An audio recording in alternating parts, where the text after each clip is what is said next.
Copyright disclaimer. Under Section 107 of the Copyright Act 1976, allowance is made for fair use for purposes such as criticism, comment, news reporting, teaching, scholarship, and research. Fair use is a use permitted by copyright statute that might otherwise be infringing. Nonprofit, educational, or personal use tips the balance in favor of fair use. Everybody's suspect. That would do me harm.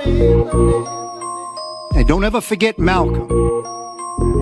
Malcolm said that Republicans are brute wolves and Democrats are sly foxes. Preach. But don't ever forget they both belong to the dog. Amen.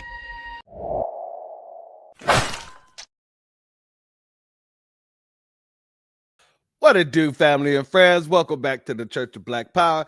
If you're not subscribed, go ahead, hit that subscribe button along with the notification bell so you can be notified whenever videos like this drop. Please make sure you hit that like and share button so we can beat up the algorithm. Make sure we get this message out to the ears that need to hear. And if you have not done so yet, please click that link in the description. Go to change.org and put your signature on the petition for reparations, as well as hit the other link and make sure you join the Telegram group to help circumvent the shadow banning that's going on here on PubeTube. With that being said, family, welcome back to another news drop. Or in other news, there's a few stories that I have here today. Just got about 4 of them here. And I really wanted to talk about these stories here. One story, well, I'll save that. I'll save that dialogue for that story. However, I want to give a shout out to everybody in the chat real quick before we get it popping. So let's get that done. Okay, let me scroll up here. Shalom and B1. Salute to our sister Andrea Jones in the building. Much love to you. Our sister Anita Harrell is in the building. Much love to you. Our brother Reparations Nation is in the building. Much love to you. Much love to our sister Aquarius Minded in the building. Much love to you. Thank you for being here as always, my sister. Much love to our sister Hurricane Nisi in the building. Much love to you. Thank you for being here, my sister. Our sister Tampa Bay is in the building. Much love to you. Thank you for being here, as well as our sister Tasting Teas with Tony is in the building. Much love to you. Thank you for being here. Troy is in the building. Much love to you. Thank you for being here, family. Our brother Damian Reeves is in the building. Much love to you. Thank you for being here, as well as our brother Tatum Man is in the building. Much love to you, and thank you for being here. The cultural superpower is in the building. Much love to you. Thank you for being here. And our good brother Iron Will is in the building. Much love to you. Thank you for being here, family. Make sure we got everybody. Our brother Black RU is in the building. Much love to you. Our good brother Jesse Paris is in the building. Shalom. Much love to you. Thank you for being here. Our sister Key Prince is in the building. Much love to you. Thank you for being here. Yagua is in the building. Much love to you, and thank you for being here, family. Black Flower and Flournoy, excuse me. Much love to you. Thank you for being here, family. Thank you for being here. HVAC-R is in the building. Much love to you, and thank you for being here, family. And for all those who are not in the chat, much love to you. Thank you for being here, and everybody who's going to catch this on the playback, much love to you, and thank you for being here. And I want to give a B1 salute to our brother Black Truth United. I appreciate your super chat. No, I'm sorry, your Cash App donation, family. Your donation is blessed tenfold, and I appreciate your contribution as always, my good brother. Salute to you, and thank you for being here as well. Now, family, I don't know if you guys heard about the story of the Super Trooper down here in Texas that bumped one of the football players. I believe he was either at South Carolina. I think he was from South Carolina. I want to go there. Let's get into it. Shout out to JVB Boy as well. Without any further ado, let's go here.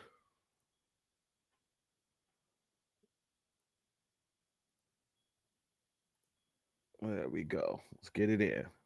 Play conservatively here. Sellers flipping it across the middle for a first down. Harbor's got great speed. The track star is free. Inside the 30. Inside the 10. Into the end zone. Touchdown, South Carolina. Nick Harbor holding his leg, and he continues into the tunnel after he outruns defenders for an 80-yard touchdown to make it 26-3.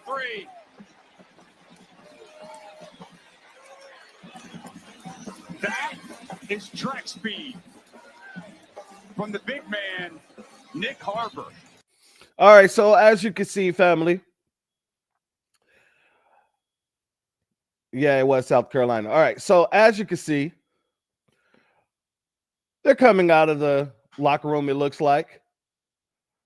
They cleared space for this man to get through, and this super trooper, that's what I'm going to call him, super trooper, the Nabisco, had to shoulder check, or not had to, but he decided to, shoulder check number 8 and number 27.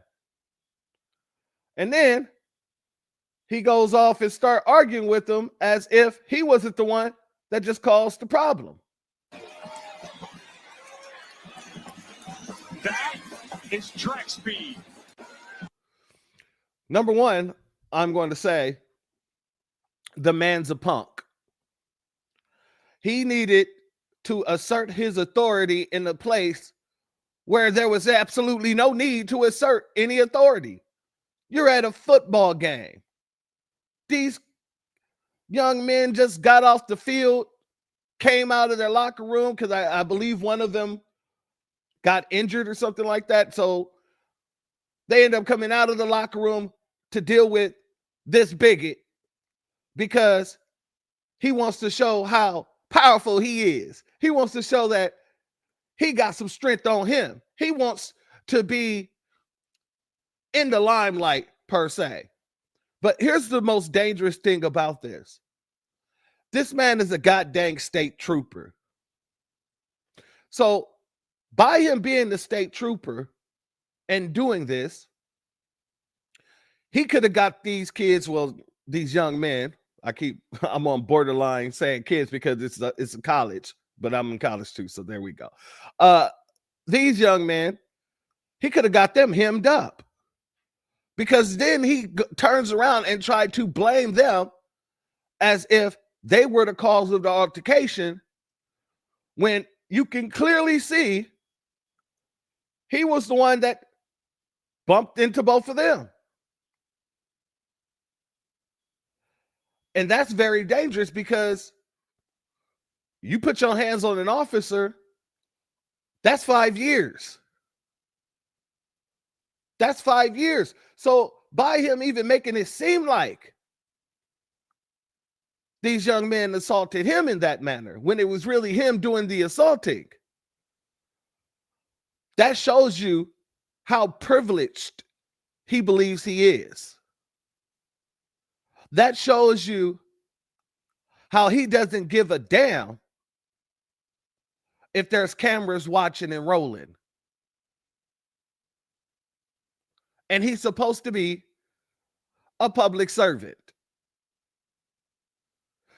These are the kind of people we can't have out on the road. Imagine if this was outside of a football stadium, outside of cameras. What does this man do when he's not being filmed? What does this man do when it's just a regular old black man being pulled over by him? I can guarantee you that this isn't the first time he did this, asserted his authority somewhere it really didn't need asserting. I want to go here to this article here, well, this news clip. Let's go here, family.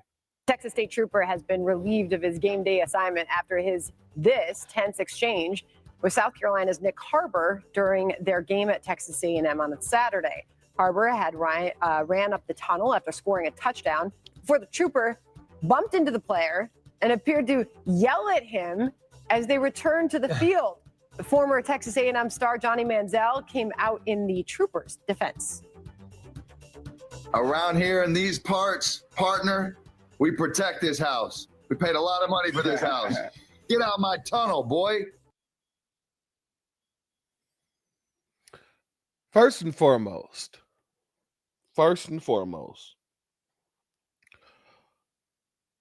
for Chad Ochocinco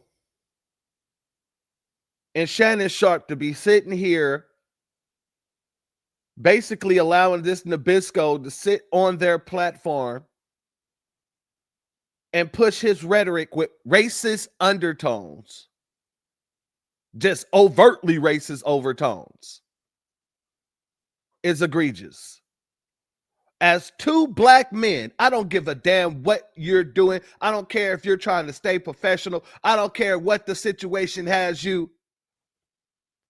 This man just sat here and disrespected somebody who looked just like you on your platform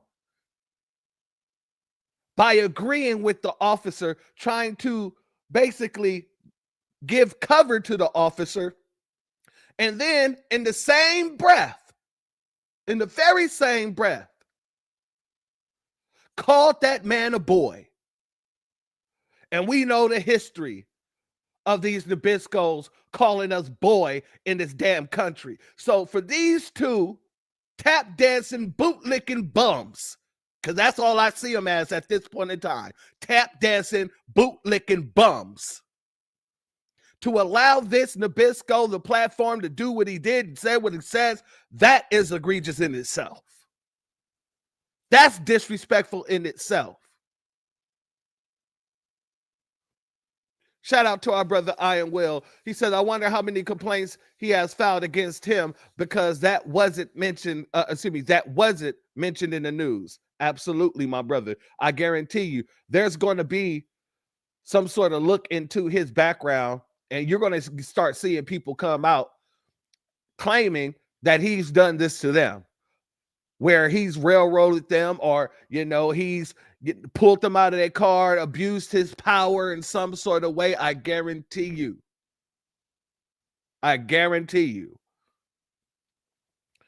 Shout out to our brother John's son in the building. Much love to you, my good brother. Shalom to you, as well as Swizzle's Playhouse is in the building. Much love to you. Thank you for being here. Yeah, but that is very, very disrespectful. And y'all sitting there smiling as if it's a good thing that he said that. Neither one of them said nothing. We paid a lot of money for this house. Get out my tunnel, boy. Okay. Shannon just turned his head. Okay, well. Hold on. Run that back. Shannon turns his head, and Ocho just keeps smiling. Get out my tunnel, boy. But neither one of them said anything about it. Yeah, this is why we don't allow people like this to speak for us at all. This is why we don't allow people to speak on us at all. Because when it's time to stand on business, y'all want to sit here with your mouth closed and a big old Kool-Aid smile on your damn face. Like a bunch of bootlicking bums. And Shannon over here knowing in his head, he can hear, I know I can hear what's running through his mind right now. Oh, I better not say nothing about that boy comment. We're going to keep it professional while he's on this platform. If somebody asked me about it, I'd just say, we was trying to be professional. Come on, man. Straight bootlegs. Okay, well, the Texas Department of Public Safety says they will be investigating that incident further. I feel like we don't know enough to make a decision there. Right. It's very unusual. Yeah, that was a little unnecessary. I love tough troopers. Okay. Texas State Trooper has been relieved of his. So that's that, family. I want to play this clip here to make sure it's understood that when I said that officer could have caused a whole lot of issues by basically doing what he did. Thank heaven there was a camera to capture it, because him trying to make it seem like they were the aggressors, that camera came in handy. Handy dandy. This man did that on national damn TV. But let's go here. I've seen people blame the student athletes for this. I've seen people blame the trooper. I'm going to tell you what I think about all this as a criminal defense attorney. First off, I think these two guys did part ways so that he could squeeze through. I think it's truly insulting that he comes after him, pointing his finger at them, blaming them for the contact that he caused. But what's truly alarming to me is thinking of this man out there on the street when there's not a college football game going on, when there's two men who are walking and he makes contact with, and we know that the story can't be that it was incidental. It's somebody's fault. You see, he's pointing at them. He's telling them it's their fault. And if it's their fault, and he says his shoulder hurts, guess what that is in the state of Texas?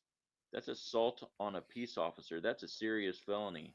And in a world where there's not always cameras, there's not always a game going on, these guys end up arrested for a felony in the state of Texas, where he's saying they were in a restricted area. He went to go see what was going on. They shoulder checked him, causing his shoulder pain. They're both arrested for felony assault. And now it's his probable cause statement, his little write up against their word against his. And they're telling their defense attorney, he hit us. And the defense attorney is saying that's not how he painted the picture. Well, were you in a restricted area? Well, yeah, I jogged up there because I needed to decelerate. I thought it was going to hurt my hamstring, and my teammate went up there to check on me. I'm like, okay, so you were in a restricted area, and then did you make contact with his shoulder? Well, yeah, he actually made contact with us. That's not what he's saying. And all of a sudden, your situation where a prosecutor is prosecuting you for a criminal offense, even though you did nothing wrong. This is exactly how innocent people end up in the criminal justice system, and then they're being given an offer. They're trying to make a decision. Do I take that probation, or do I risk going to trial? He's going to come testify. It's terrifying. One thing that I will disagree with that attorney and what he was explaining, this isn't how innocent people get put into these situations. This is how innocent Black people get put into these situations. Shout out to our sister Key Prince. She said he just showed what he does to Black men on the regular. And that's the point right there, my sister. That's exactly what he showed. And for him to do it so blatantly on live television, that also showed he don't give a damn what anybody has to say about it. He wants to openly show his contempt for Black folk. Family, I'm glad that he was relieved. He needs to be fired. His pension needs to be taken, because from my understanding, the news article only spoke about him being removed from his game time duties. What about his other duties? What about him being out on the street as a dangerous ass man? If he's willing to do that, he need not only a psych eval, y'all need to go and comb through all of his collars. Every bust he done ever performed on the Foundation of Black American. And see if there was some sort of misconduct there. That should be the number one situation happening right now. Exactly, Damon. I bet he's still on the streets. Now, I can't say definitively that he is, but I didn't hear nothing about him being relieved of his duties in general. And I'm going to play that clip again because I want to make sure that they didn't say that.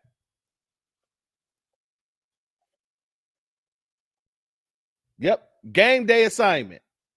Game day assignment. Okay. He's been relieved of his game day assignment. What about relieved of his goddamn job? What about relieved of his goddamn pension? That's what should be relieved. Damn the game day assignment. If you take his badge and gun away altogether, he won't have a game day assignment.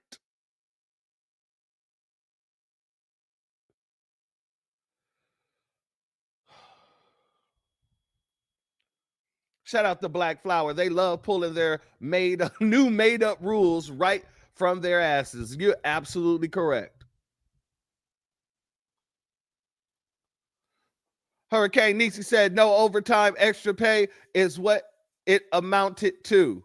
Exactly. That's basically all it is. That's basically all it is, a side gig. It's a side gig. What about his regular gig, his everyday gig? What about the fact that he's out on the streets, and if he's doing this on TV, what is he doing without the cameras there?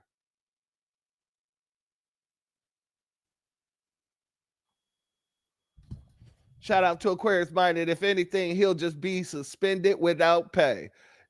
Yeah, and unfortunately, if he is relieved, they're going to pull some backdoor stuff to where he won't be permanently relieved of his duties. They'll just transfer him to a different location, or they'll put in a good word for him to get another security style job. That's what they do. Family, I wanted to talk about that this next segment here.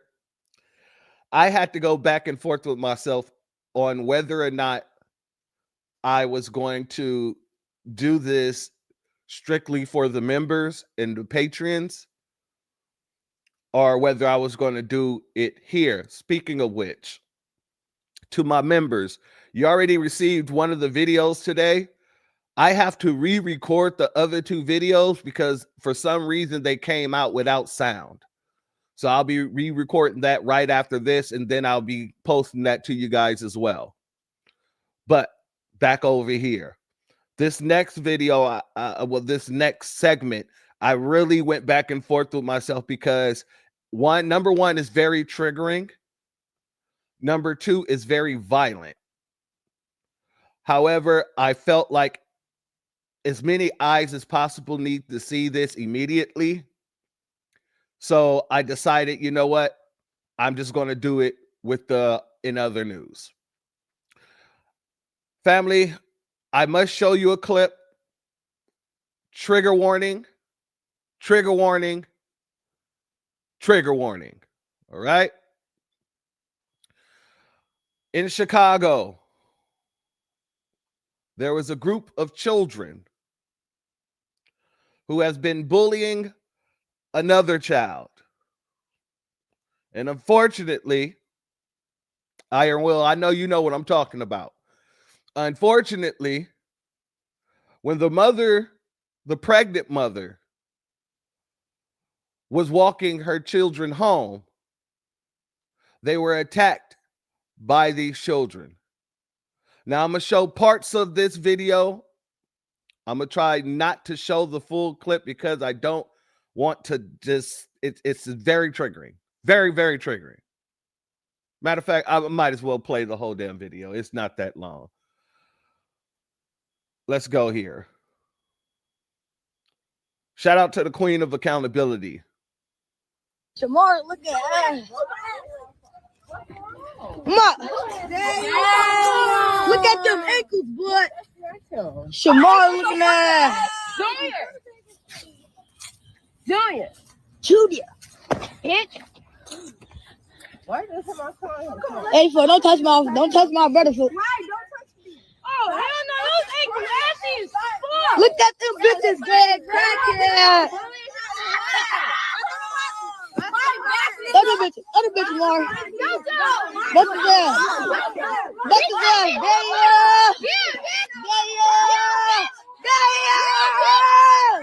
Oh my God, damn. We're not hitting the little kids in them, not the big kids. The big kids not touching them. I'm saying the little kids. Smash that bitch on my brother. Damn! Crack, damn! Damn! I'm going to end it there. That's enough. That is enough. Family, I try very hard to give the youth grace because, the children.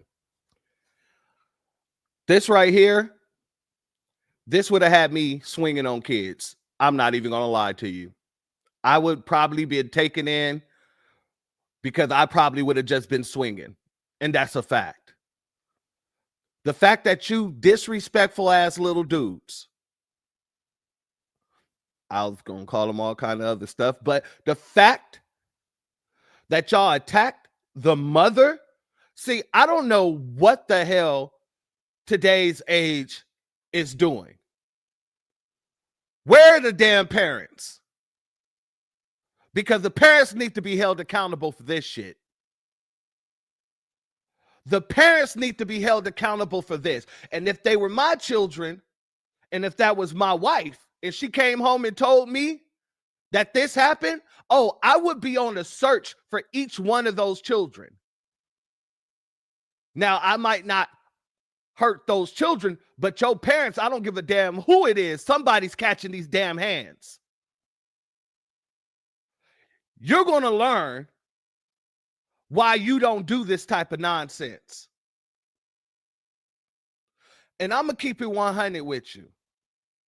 If your parents don't whoop your ass in front of me, I'm going to whoop their ass in front of you. And don't worry, I'll bring my sister along for your mama. But everybody getting the ass whooping here today. And right after I whoop their ass, I'm going to take my belt off and whoop your ass, just like they should have been doing. Oh, yeah, family. This is a situation that really pissed me the hell off. Now, I'm going to tell you the truth. I am glad about one situation in this whole ordeal. And that's the fact that the community came together after they found out what happened to this woman and their children. I want to show you that. Clear as some kid. Who is it? That's the son? Oh, here go the son, y'all. This our son right This here, the y'all. son. Yeah, we here for you. We here Here for go you. the son, y'all. We here for you, man. We here for you. We here for you. It's okay, baby. We love you. You okay? You okay? Okay? God got you. You covered. I promise you, you covered. Yeah, we here for you. Yes.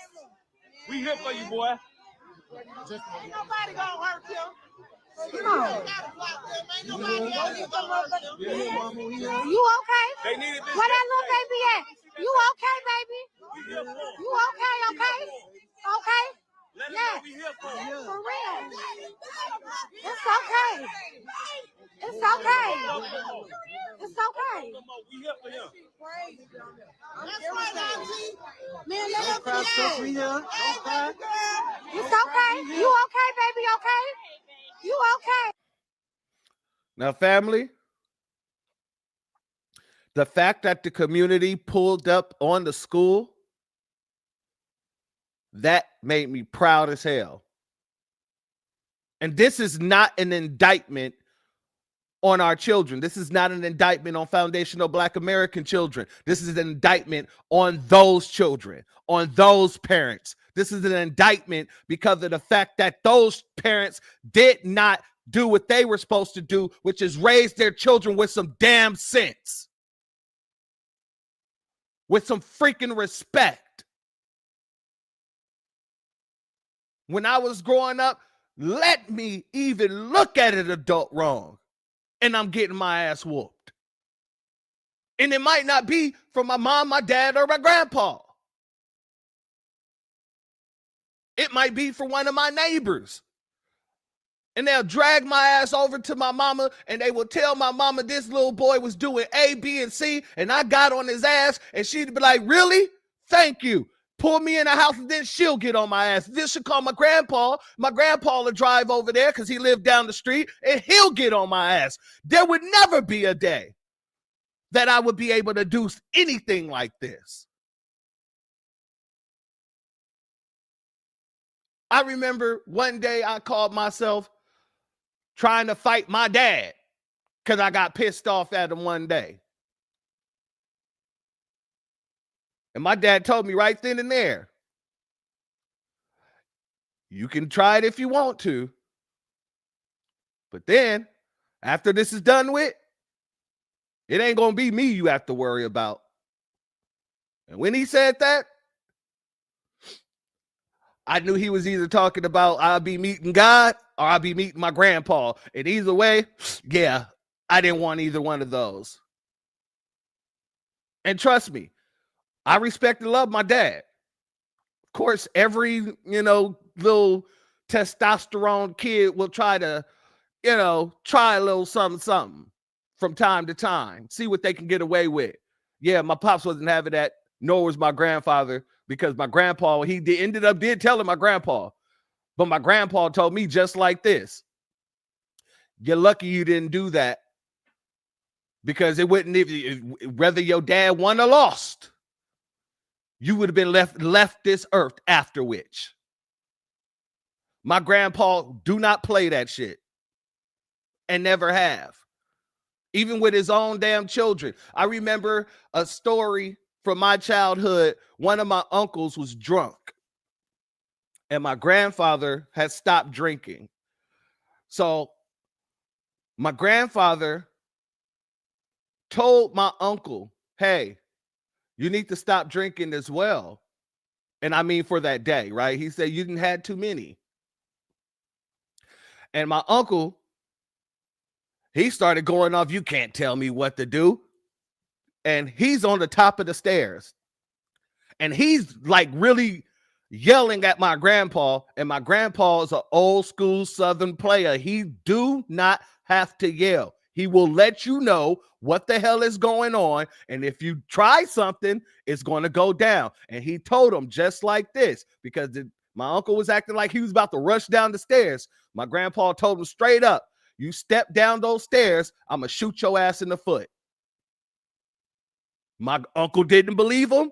My grandpa kept a deuce Dillinger on his hip at all damn times. And that was one of the things I will always remember. My grandpa used to walk around with that deuce faithfully. Well, my uncle thought that my grandpa was playing. He went running down them stairs, and guess what? My grandpa shot his ass in the foot. And he's lucky because he could have got Marvin Gaye. So when I say I come from a family where this type of nonsense is not acceptable or is not accepted, I mean that wholeheartedly. The parents need to be getting on these kids' ass. If not, then these other parents need to go and get on those parents' ass. If you're not going to do it, if you're not going to take care of your responsibility, don't worry, I will oblige you. Somebody hand me a belt.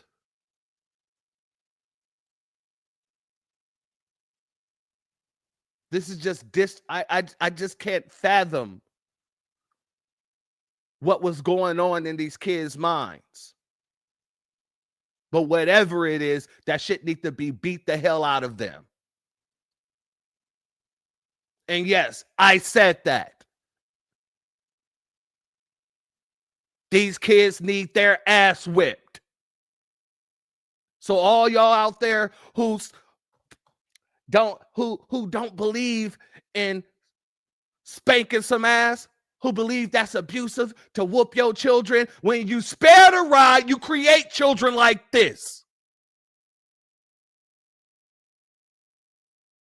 Let me say that again. When you spare the rod, you create children like this. Children without respect. Children without boundaries. Children that may turn that energy inward on you. Let's get over here to this news clip.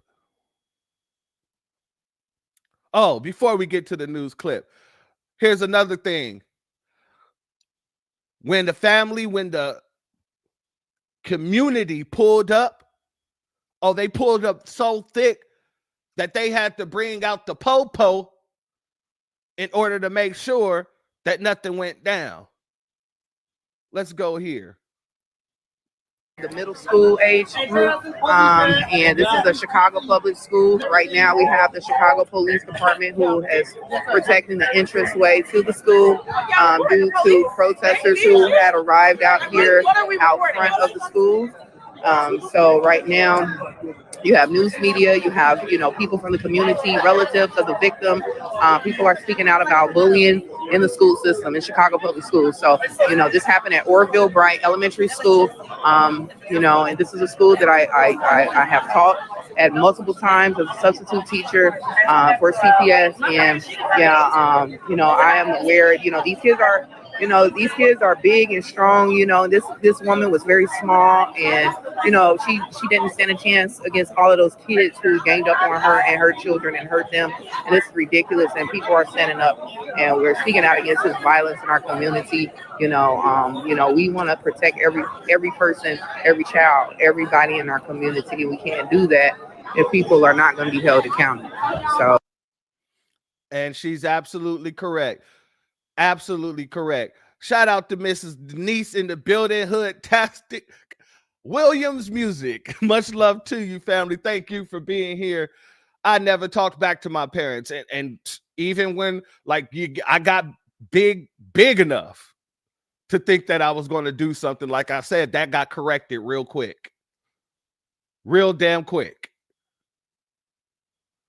Put their little asses in juvie and see how they like it. And that's one thing that I agree with. Lock their little asses up for a little bit and see if they're going to like that. I usually don't advocate for stuff like that. But when you see something like this, where y'all beating and kicking on a pregnant woman and beating her children and y'all recording it like this is fun and games, yeah, lock their little asses up. Right after my belt hit all of their little asses. And shout out to our brother Reparations Nation. He said he do believe it's abusive. However, the situation definitely warrants it. Excuse me. If they're big enough to bully and harm someone, then they get bullied and harmed. Such is life. Family, I'm not saying that you gotta abuse your children and beat on them every single day. But with shit like this, yeah, this deserves an ass whooping. I believe in alternative methods of discipline as well. I do. I do. But there's just some egregious things that will not stand at all. At all.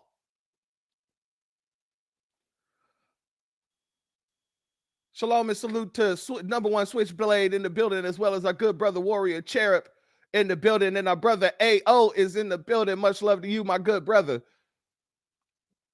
And our good brother Marvin C is in the building, as well as Maneuver.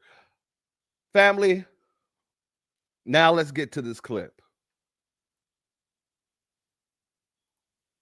They were literally waiting. The way we walk home, just to jump all of us. So now we waiting. Just to jump all of us. So I asked my kids to come to the next side of the street with me, so that wouldn't get jumped. So we kept walking. They followed us all the way there, and then they still followed us. They fought my son, hit my son first. That's right. Then they dragged me in the grass and pulled my little baby hair.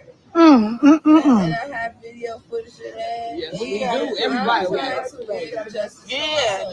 Absolutely. And you deserve it. How do you feel about it? Yeah. They need to be, mamas need to go to jail too. I appreciate everybody. The mamas got to throw kids in the garbage. Right. I'm here. I'm thankful for everybody that came out here. Justice and juvenile. This is how we come together. Yes. The father want to say something, y'all. This the daddy. And once we get them out of here, it'll be a better one. We need somebody from the school out here too. Where they at? Give her a gift. She's trying to give her a gift.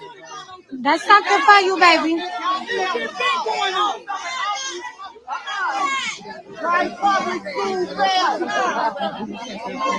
Blessings, my bro. Absolutely. Absolutely. It's okay. God got you. Oh, this shit is bringing tears to me.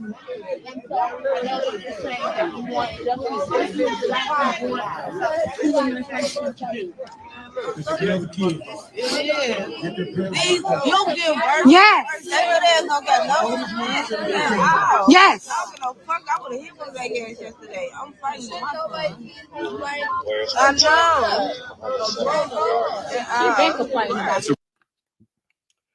Family, the father is there. And as the father, I would have just, and when they put that mic in my face, I would have been calling out parents. Each of your parents owe me a fade. You done kick my pregnant wife and beat up on my 2 babies? Oh, no. Get all your parents and line them to fuck up today. And everybody at the school who knew about this situation is catching these hands too. From the principal to the little security guard. Anybody who my child has ever told that these kids was bullying him, that didn't take the proper precautions, that didn't do their damn job, you owe me a fade.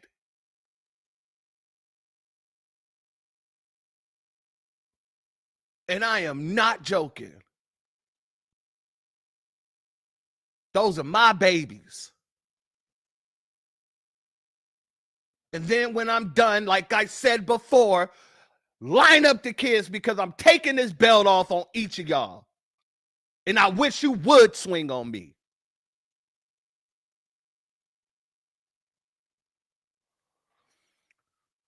Shout out to our good sister Donna C in the building. Much love to you, as well as Brenda Thompson. Thank you both for being here. Oh, I'm not trying to make you cry, my sister. Trust me when I say that. I'm not trying to make you cry. Like I said, I was debating whether or not I was going to bring this to the family today because it is very triggering. But I would be remiss if I did not.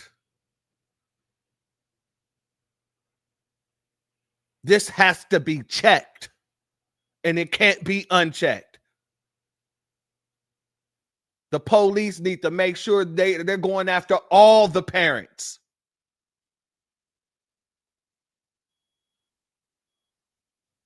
And I mean all the parents. Give me a second here, family.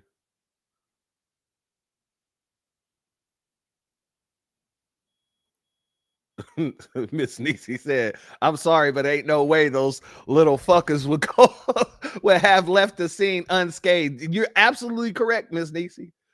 Absolutely correct. And I'm surprised. This is why I say too, always carry your power tools. Now, maybe you wouldn't have needed to shoot at anybody, but you could have shot in the air and watched some kids scatter like the roaches that they acted like. And again, this is not an indictment on our children. This is an indictment on their parents and on them.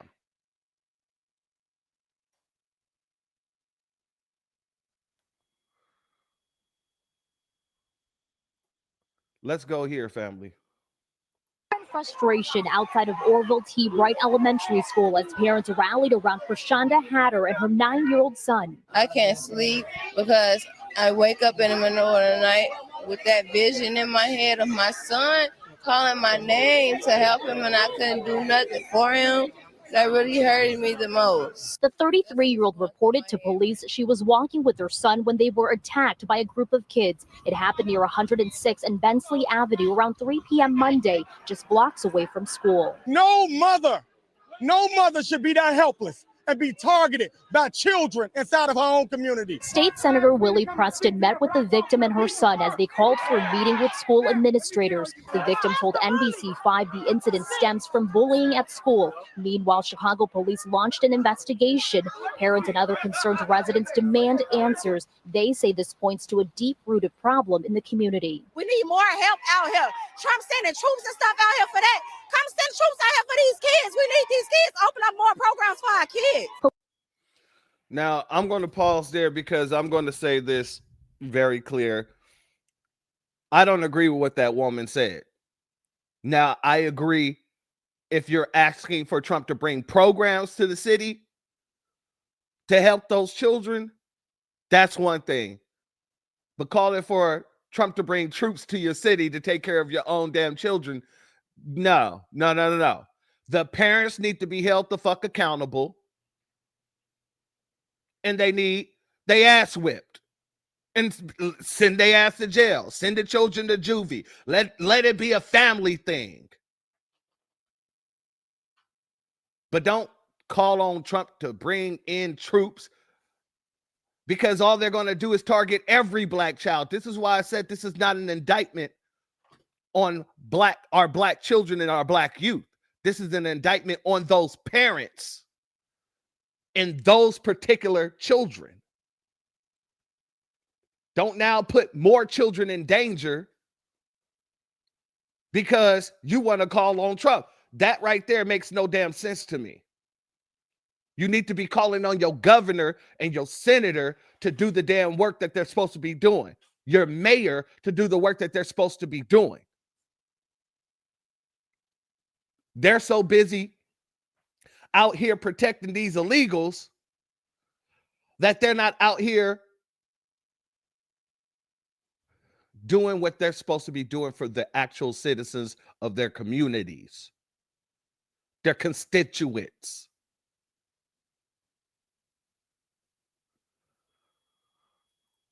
Shout out to Miss Nisi. Parents, raise your children responsibly, i.e. ass whooping time when needed. Absolutely. Absolutely. And I agree with you as well, Damon. This is another reason why I was very reluctant to speak on this outside of the members area. But like I said, this really does need to be addressed. The timing of this bullshit is very bad looking for FBAs. Yeah. And we don't even know that all of these kids are FBA, to be honest with you. But that's how they're going to frame this. That's exactly how they're going to frame it.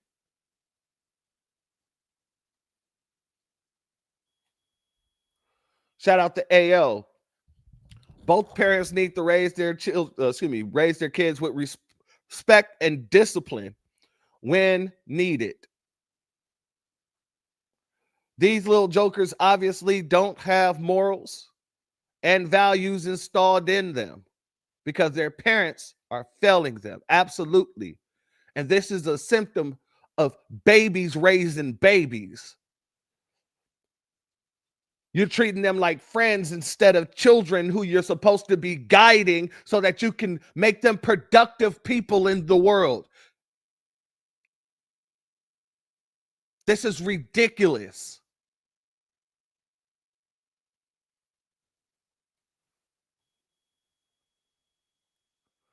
Shout out to John's son. Got to watch what you say, especially when triggered.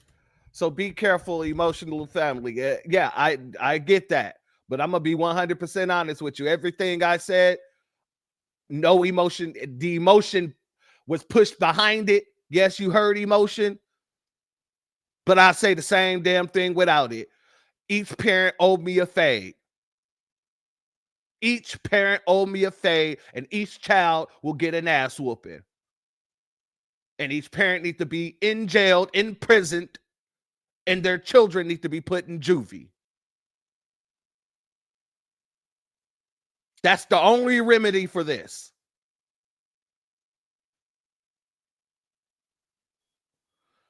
Let's continue. Let's go here, family.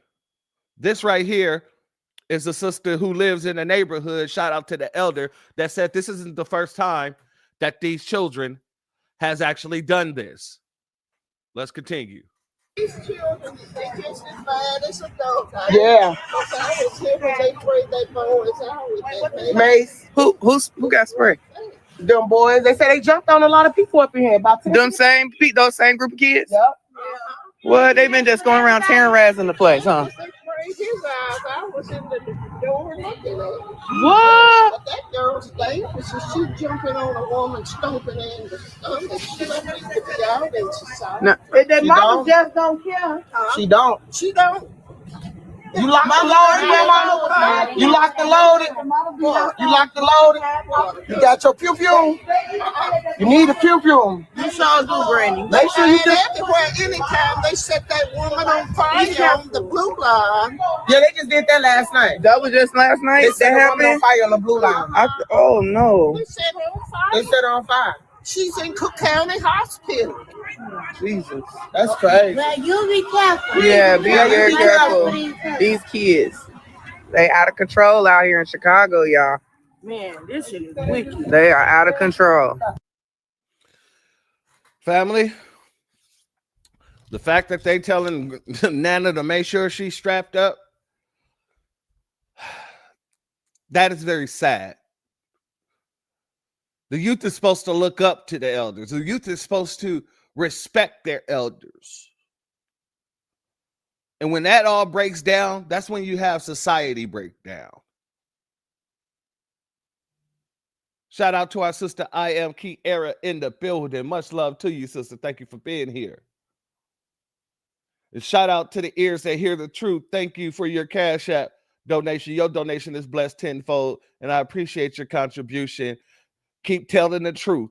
They need their ass whipped. Yep, exactly. See, folks who grew up in the old school already know what this is a result of. This is absolutely a result of people, and I don't know why the comments went down. This is a result of people not wanting to discipline their children. This is a result of babies raising babies, trying to be a friend rather than be a mother.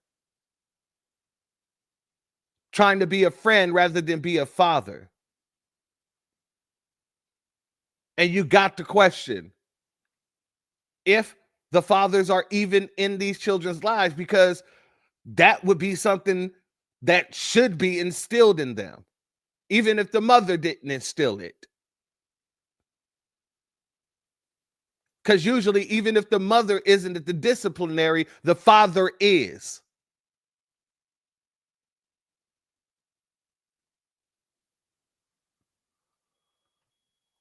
Shout out to AO. He says too many people were raised in dysfunctional households, and are repeating the cycle. Absolutely.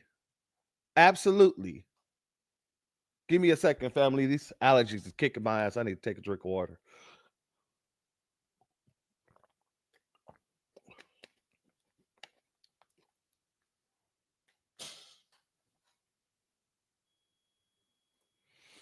This is another fantastic comment here. I don't want folks watching the news and thinking if they shooting their kids, we should too. And this is why I say this is not an indictment on our children. This is an indictment on their parents and those children. And also, when I brought up the pew pew, I say I want to make sure I made it clear. You may not shot one of them or put one of them down. You may not have needed to. All you need to do is let one off in the air and watch how everyone scatter.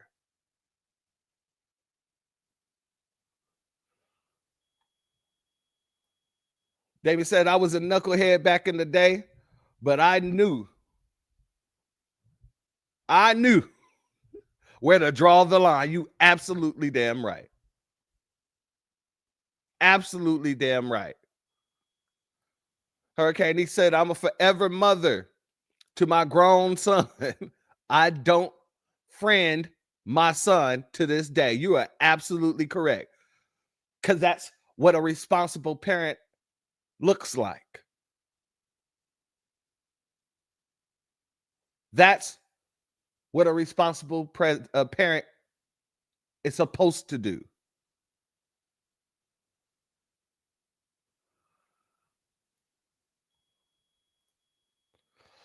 Reparations, they said, just British is in the situation. You shoot in the air and you're going to jail, if not prison. Not if you fear for your life and the life of your children. You can make that argument, and you should make that argument. And I'm just being 100% honest. That became a mob situation on a mother who was pregnant and her 2 children.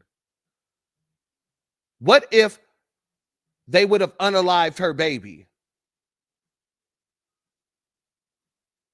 Yeah, I understand where you're coming from, my good brother, but I'm not going to lie to you. Yeah, I would have let one off in the air. It's better that than to see what we just saw. And I wouldn't have done it until they absolutely put their hands on somebody. Of course, I'm not just saying, hey, while they're following you, just brandish the gun or, just let off. You sure she's not pregnant? Because in a news article, they did say a pregnant woman.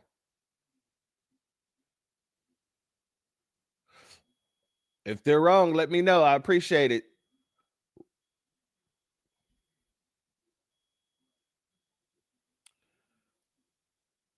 The FBA family union is coming back together. Absolutely. And you can see it by the way that the whole neighborhood pulled up.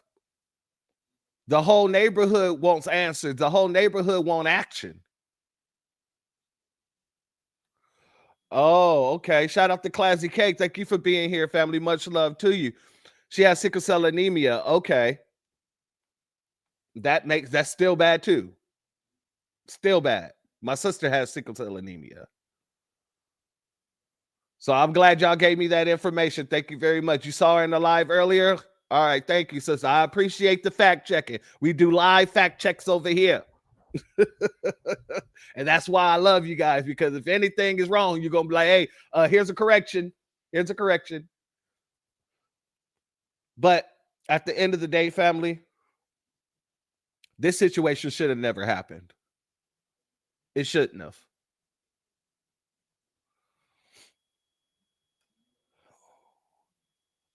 I want to go here because one of the parents came out, and I don't know if this is the full video. It looks like this was on a live and somebody screenshotted it, screen recorded. But one of the parents came out with her daughter trying to wag her finger at the parents who were upset, saying, remember now, they're all children. Well, what the hell did you do to discipline your damn daughter? What, if anything? Because having a conversation with her, that ain't enough. Let's go here, family. I think everybody, we've all seen the video. Everybody's been sharing it. The public outcry is definitely there, and we're all on the same accord that we want. I think more so than anything, we want everybody to understand that this is a child. All of them children. This is a teacher? Okay, I thought it was her mother. But whether it's her mother or her teacher, you shouldn't be saying this shit. Yes, she's a child. But that child took it upon herself to fight a grown-ass woman, to jump a grown-ass woman. So when you say we all on one accord, I don't think we are. But let's let her continue. That was in that video was children. Some of them, not all of them, may have families, but this baby here, she has a family that cares, that loves her, that has held her accountable. She understands what is going on, and I don't expect her. Held her accountable by doing what? What was done to hold her accountable? Did she get her ass whipped? Did the parents take her over to the school to give a public apology? Even if she did give an apology, what does it matter? It still happened. So if she's not going to juvenile hall over this, then yeah, what you're saying is frivolous. That's not holding her accountable. Exactly, Iron Will. This looks very disingenuous. Shout out to our brother Antithesis in the building. Shalom to you and thank you for being here, my good brother. Once you put your hands on an adult, you're an adult, period. And I'm going to be honest with you.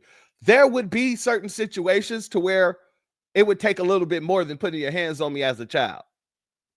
I will spank your butt. I'll whip off my belt real quick. But in order for me to really have to go that far, this situation like this, yeah, that's a good damn reason. If your parents ain't gonna whoop your ass, guess what? Here I come. And I don't have no reservations about saying that either. You cannot allow situations like this to become normal. You cannot normalize a situation like this, and you can't go without properly disciplining the children who partook in this. And I hate to say it because I am not an advocate of sending our children to juvenile hall. I am not an advocate of sending Black people to jail unless it's warranted. But what else can you do in a situation such as this? They have to learn in some shape, form, or fashion that what they did can land them in bigger situations if it was ever done again. Shout out to Donna C. She says some people just need to be in jail, and I agree with you. John Sun said can't normalize disrespect, period. Absolutely.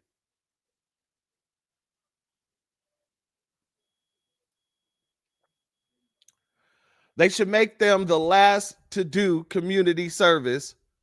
They have to learn in some. You're absolutely right.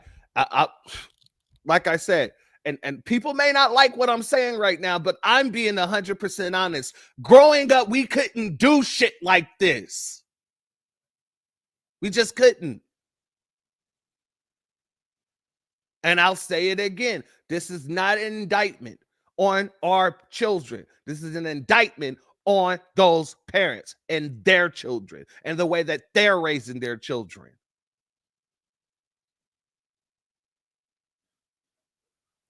Shout out to Drew Laston. Thank you for your Cash App donation, family. Your donation is blessed tenfold, and I appreciate you for being here, my good brother. As well as salute and shalom to Ach in the building. Much love to you. Thank you for being here, family. Much love to you. Oh, snap. See, you got us. All right, Miss Nisi, I got you. Hold on. Give me a hot second.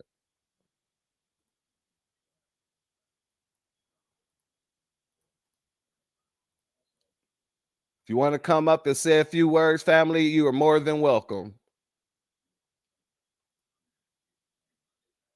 Let's finish playing this clip while we wait here. To speak, we do not expect her to speak as we are going to speak because she's a child. What grade are you in, Kamara? 8th. She's in 8th grade. What grades do you get? A's and B's, and I was homecoming queen. I'm the captain of the cheerleading team. Your person. You will know that this baby, as well as all the other babies that's in that video, are very much our future. So if we laughing at them, we laughing at ourselves. What the hell are you talking about? Who the hell is laughing at this situation? Who in the hell? I ain't seen not one smile on anybody's face. This isn't a laughable situation. And if those children are the future, oh, the future isn't looking too bright. Shalom and salute to my sister, Miss Niecy, Hurricane Niecy in the building. What you got to say, sis? Peace and blessings, church and family in the chat. I had an experience similar to this when my son was in high school. I got the call. He had been jumped by 3 white boys. I told this story on TBA's broadcast a couple of months ago, but I vividly remember this. 3-on-1. I went up to the school. I told him, "Where's my son?" He was injured, but not badly. I caught one of the white boys, grabbed them gonads, and I'm screaming and hollering. You touch my son ever again in life, my face is going to be the last thing you see. See, I'm old school. Them children, I'm sorry. After watching that video, none of them little motherfuckers would have walked away without some marks. And I'm dead on serious on that one. Would have whooped all their asses and whooped their parents' asses. Hell no. I am with you 100-fold, my sister. Trust me when I say. Glad to go to jail. I might have people's body parts in my hands. How about that? You ain't gonna ever forget. Bet you that. I remember that conversation about the body parts, Miss Niecy. I do. What is going on here? Did it switch? Much love, my sister. Is there anything else? No, I just said my piece, and I feel like the family understand exactly where I'm coming from. Absolutely, my sister. I absolutely agree. Thank you for coming up, my sister. You're welcome. Be blessed, baby. You too. All right. Up next, we got our brother Jesse Paris got a few words to say. Go on, good brother. Yes, sir. B1 salute. Salute to you. Salute to the chat. Salute to Miss Niecy. I agree wholeheartedly with what Miss Niecy said. They need a good old-fashioned ass whooping. Yeah, that wouldn't have been allowed when we were children. No, you don't put yourself in an adult's place when you're a child unless you want serious problems, repercussions, and consequences. These kids, they need a good old-fashioned ass whooping. I've had situations where I felt like I had to discipline the damn kids because the damn parents didn't want to do nothing. And they sit up there and want to try to argue with you, talking about, don't tell me how to raise my child. Don't tell me how to discipline my child. You need to discipline your goddamn child. That's the goddamn problem. These kids ain't getting the discipline that we got. Just for saying what to our parents, we get smacked. Just for giving a look. Just for giving a look or saying what. Like they call your name and you say what? Smack. Like they play that. Your teeth you be picking your teeth up off the floor. No smacking your teeth. No. Don't be closing no doors. No. Don't let her hear a slam door. Damn, closing the door. Don't slam a door. You close a door and you're gonna get, man. They just don't understand that this is how unacceptable this is, especially for people who grew up in the way we grew up. Right. So I agree with you. Like, line them all up. All them kids need their ass whooped. The parents need their ass whooped for not doing nothing about this, for raising these little heathens, these little savages. Like, nah, like you said, there's some people that need to be in jail. They need to go to juvenile hall. They need to learn what they did was wrong and not to do it again. Absolutely, my good brother. Is there anything else? Just check out Frontline Black News, y'all. Y'all know where to find us at. Much love to you, my good brother. Thank you for coming up. Family, thank you, Miss Nisi and Jesse, for coming up and giving their 2 cents on it. And since you guys gave your 2 cents on it, I don't need to play this next clip because it was better to have you guys come up and actually give your sense on this as well. So we'll move on because this has been a very triggering segment here. Let's get into a less triggering segment, if you will. Letitia James is back in the media. Let's go here, family. Judge tosses DOJ's lawsuit challenging a New York law barring immigration agents from state courts. Let's get into this, family. Shout out to our sister Empress Latessa in the building. Much love to you. Thank you for being here, family. As well as Coctavius. Much love to you. Thank you for being here, family. And Mac 28531. Thank you for being here, family. Much love to you all. Let's continue. Let's get into this article. And it's a short article. A judge has dismissed a Trump administration's legal challenge to New York policy that block immigration officers from arresting people at state courthouses, saying the federal government can't force states to cooperate with those enforcement efforts. U.S. District Judge May D'Agostino. I'm just going to say, you know, it is what it is on that name. Augustino,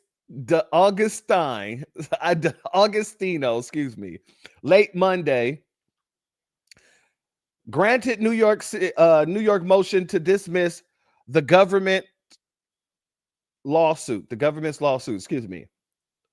One of several legal actions from the Republican administration targeting state and local policies over immigration enforcement.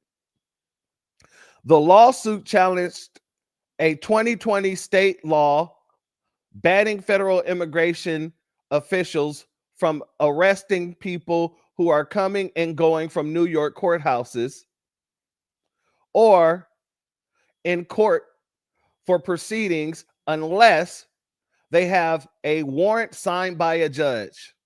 Interesting.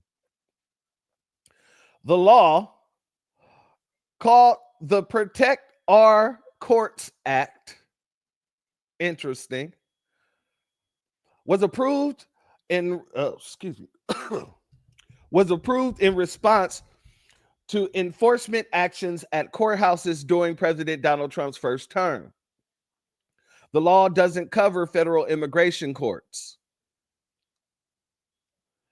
In its lawsuit, the Department of Justice claimed that the New York law and 2 related state executive orders were was unconstitutional because they obstructed the execution of federal immigration authorities. Well, family, I can almost guarantee you the DOJ is going to appeal this. I don't understand why these people have no problem going the long route and fighting the hardest for a bunch of people that can't vote for them, that can't support them as candidates, can't support them as senators, DAs, all this stuff. You go in there and try to pass a bill where you passed a bill saying that they can't go to the courthouse to pick up these people, but yet you don't mind police officers taking citizens from the courthouse. You don't mind police officers arresting citizens at the courthouse without any type of warrant. When their job calls for them to do a job, you don't stop them in their tracks in order to protect your citizens. This is just another reason why the Democratic Party is, as a whole, is just sinking and sinking and sinking. It ain't even sinking in the dirt. It's sinking in the toilet. It's going through the poop chute tubes, okay? The sewage. Because of acts like this. This just reminds me of when Cory Booker stood on the floor and filibustered for 24 hours. All four illegals have never not once filibustered to get an anti-black hate crime bill, never not once filibustered for 24 hours for reparations, never not once filibustered to get any type of policies for Black Americans at all. Hell no. But I could stand behind a pulpit and talk a bunch of nonsense for 24 hours for a bunch of people that can't even vote for you. Make that make sense. Make it make sense. You can't. The math don't math. Shout out to Mr. Ishmael. Much love to you. Thank you for being here. Shalom, good family. Shout out to our sister, Key Prince, once again. They're done in my book. Yeah, absolutely. Absolutely. And really, they're making it worse for themselves for the 2026. They're making it absolutely worse for 2026.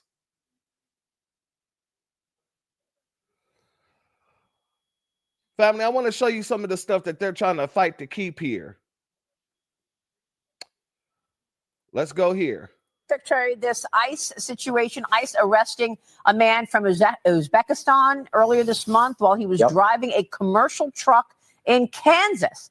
DHS says this 31-year-old Akwar Bozorov was led into the country by Joe Biden's administration. He was wanted in Uzbekistan in 2022 for alleged ties to terrorism. He was granted work authorization in the United States in early 2024. His commercial driver's license was issued in Pennsylvania. And the photo that DHS released even shows him having a real ID, Secretary. You've gone after California for issuing 17,000 commercial driver's licenses to illegals. Is it time to federalize CDL certifications? What are you doing here? And I mean, it's just astounding to me that someone who was tied to terrorism in Uzbekistan actually got a license to drive a commercial vehicle in Kansas. Yeah, so first off, it goes to show you that Joe Biden and his administration didn't do any background checks on who was coming into the country. They offered them asylum and they offered them work authorizations and then allowed them to go out and get commercial driver's licenses and operate on American roads, endangering American citizens. And so we have had new rules that have come out to say, you know what, we're going to tighten this up. If you come legally, you have a visa or you're coming from one state to another, you can get what's called a non-domiciled CDL. These are the licenses that these foreigners are using. But to tighten up the rules means we're going to have more safety on American roads. But you mentioned 17,000 from California. We think other states have also issued many illegally commercial driver's licenses. There were 200,000 non-domiciled CDLs issued to foreigners. Wow. We think 194,000 of them were issued illegally. Oh my goodness. And would not comply with our new rule. And so again, you've aired these crashes, Maria. Yeah. They're horrific. When people can't understand the English language, they can't read signs, and they don't know the rules of our road. Terrible. That's a problem. Americans aren't safe. And we also see that there's CDL mills, commercial driver's license mills, where people aren't being properly trained. They're being pushed through, getting licenses, and then again, driving across the country. Unbelievable. If I can make one last point, Maria. Yeah. It's driving American truckers out of business. Good point. And American trucking companies driving the wages down. That's not why we're taking this action, but that's a real consequence of having all these foreigners come in. That's a great point. What we're going to do is see those wages rise, and it's still a good paying job in America to be an American truck driver. Secretary, let me. Family, they need to just go ahead in every single sanctuary state, because really in every single state, damn sanctuary states, because, even in Republican states too, there's some backdoor stuff going on with these illegals, but they need to just, go ahead and federalize this requirement. That's what should happen. You need to make sure that these folks that are getting these licenses aren't illegals. Just like how y'all got one for every business is supposed to, what is it, the E-Verify? You're supposed to be verified. You need to be verifying these people through a federal goddamn organization, a federal agency, before they're able to get these kind of licenses. Before they're able to get anything they shouldn't be getting. From housing to Medicare to food stamps. All this is supposed to be under some sort of, you got to have some sort of background check. And the thing about these programs is that they'll take the federal funds, but they distribute them through the cities and counties. And so technically, it isn't really a federal program. So we have to do something in order to make sure, in order to continue to receive federal funding, everybody who's going through getting these benefits have to go through this system to make sure that they're not an illegal. Every single person. And that should go for the DMV as well. Shout out to our good brother William Eric in the building. Much love to you, my brother. Shalom. Thank you for being here. Family, these folks are basically just supporting criminality. That's what's happening. These folks are out here quite literally supporting criminality. But then want to turn around and talk about crime. Family, do you know these nonprofits, they're facilitating child trafficking? That's what's actually happening. Let's go here, family. This is what the American people voted for because they saw 4 years of the carnage that these open border policies plagued on the United States. And we're talking about the NGOs that they used as middlemen to carry out their operations, like the Catholic charities they used to facilitate, normalize, and accelerate illegal immigration into this country. Ms. Hopper, you've worked closely with trafficking victims and survivors. I'd like to explore the role that the NGOs have played in enabling the trafficking and exploitation of unaccompanied alien children. Under the last administration, what safeguards were put in place to protect vulnerable unaccompanied children? I previously discussed the post-placement welfare checks, which consisted of 2 phone calls. Again, if the sponsor didn't answer, the case was no longer followed up on. But there was also a notice of concern hotline where people could report concerns about the unaccompanied child's safety. But what this administration found was from August 2023 to January of 2025, 65,000 calls went unanswered. Those calls spanned from, complaints about stale bread all the way to being abused, to one case where a child's call was reporting that grown men were coming into his room at night and they were touching him. Nothing happened with that call. That call went unanswered until this administration took office, went through those 65,000 calls, made follow-ups, conducted a welfare check, and now that child has been rescued and that sponsor has been arrested. These are the safeguards that were put in place, but accountability and oversight was not had. 65,000 calls went unanswered.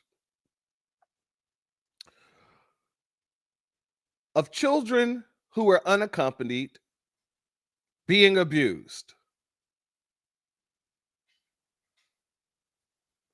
and nothing happened. I don't even know how to even address that, to be honest with you. So you traffic these children here because that's really what it is. These children have been trafficked into America.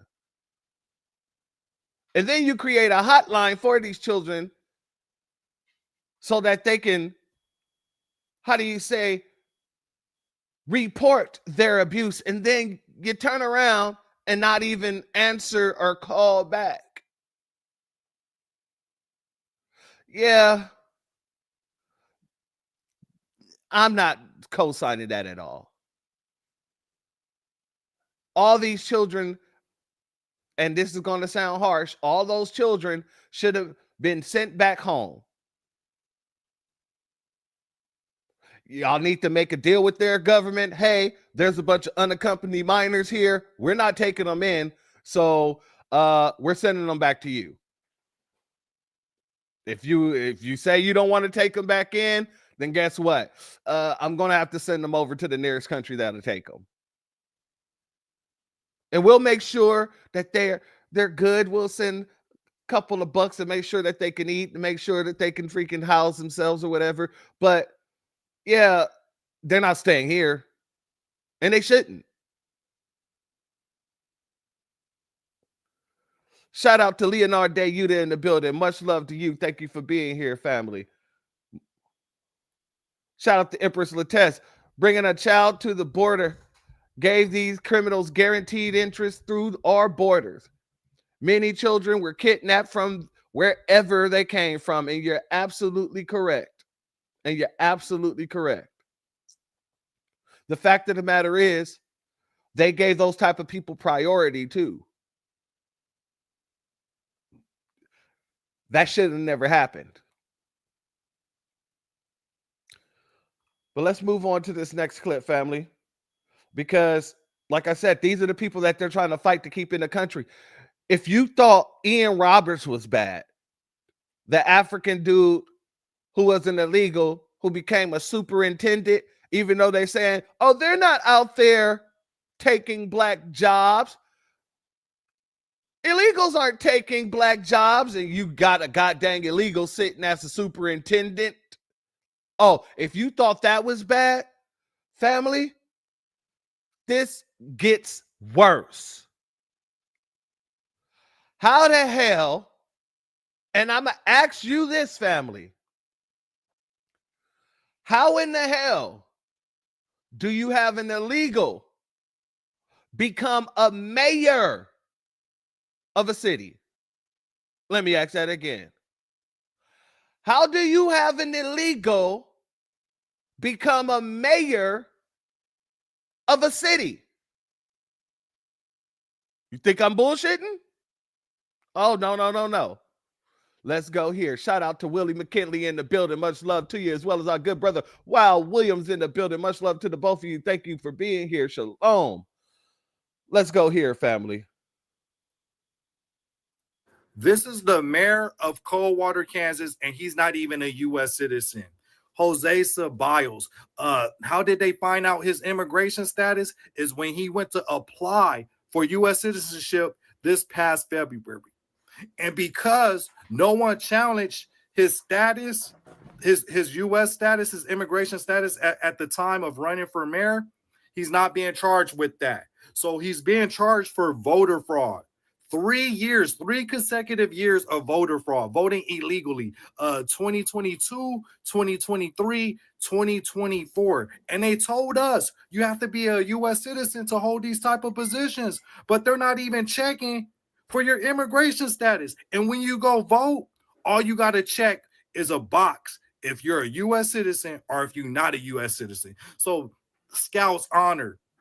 You telling me someone's going to have integrity like this individual who been elected a mayor and didn't even disclose his immigration status when he ran for mayor. In Kansas, they have home rule, which gives the cities, the towns discretion of which direction they want to take this. And they're allowing Jose Ceballos to serve out his term, which is remaining 2 months. He have 2 months. They're allowing him to still remain in office. while all this plays out. So he's facing 5 years, and I want to say up to $200,000 in fines. But yeah, Scouts honor, check box if you're legal or not legal, if you're citizen or not citizen. Oh, this is what the Kansas Attorney General had to say, Chris. First part, our system right now is based on trust. Trust that when the person signed the registration or signs the poll books saying that he's a qualified elector or that he is a United States citizen, that the person is telling the truth. We reached out to Mayor Ceballos for comment, but have not heard back yet. The Coldwater City Council, though, released a statement on social media saying the mayor called them in for a special meeting over the noon hour to, quote, discuss recent events that have transpired with the Kansas Attorney General's office. While the recent allegations involving the mayor are understandably concerning, we will allow the proper legal process to take its course before making any further comments, unquote. Ceballos is expected to be in court for his first appearance on December 3rd. Shout out to Maine. Thank you for being here. That is highly embarrassing, especially for the Democrats, because they've been running around here saying the illegals aren't voting. Not only is he being charged with voter fraud for voting for 3 damn years, he made it to be a goddamn mayor, and they're letting him serve out his term. Don't tell me that these illegals ain't coming over here getting our jobs when you goddamn got a goddamn sitting mayor who's a goddamn illegal himself. That makes absolutely no sense. No sense. They're operating off the honor system. And I played a video on this channel in a previous broadcast where I was showing a man going to vote, and he was trying to give them his ID card, and they refused to take it. They kept saying, we can't take that. We can't take that. And he's like, why? How do you know if I'm a citizen if you don't take my ID card? All you have to do is give us your address and your voter number. No. Take you're making this more difficult. Take my ID. And because they have the trust me, bro, law in effect, because that's basically what it boils down to. Oh, we'll trust you, bro. All you got to do is tell us that you're a citizen. Now you got a sitting mayor that can't be put out of office because the people in the damn town say, you know what, just let him finish out his term. No, I'd have been calling for him to be not just locked up, but locked the fuck up.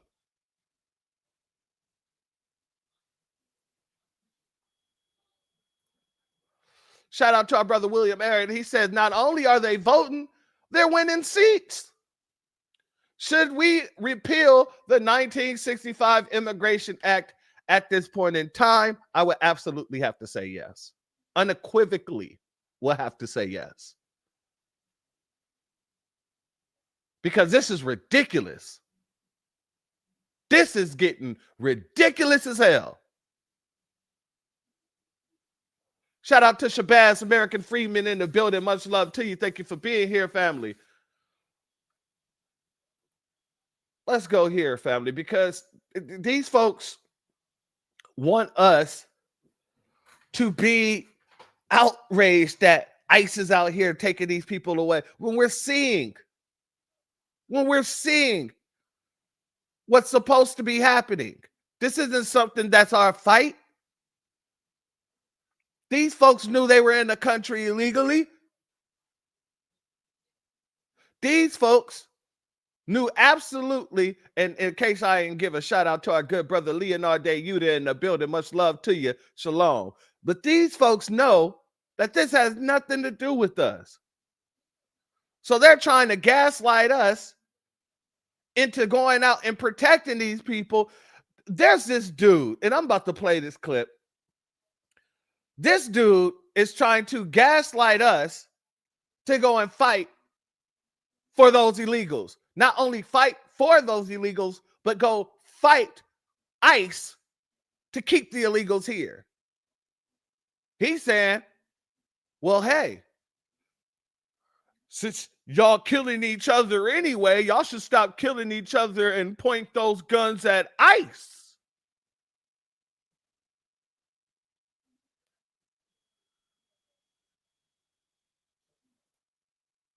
Shout out to our good brother. We need Ill and Omar go.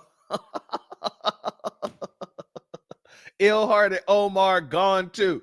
Absolutely. And preferably first, get her ass up out of here as soon as possible.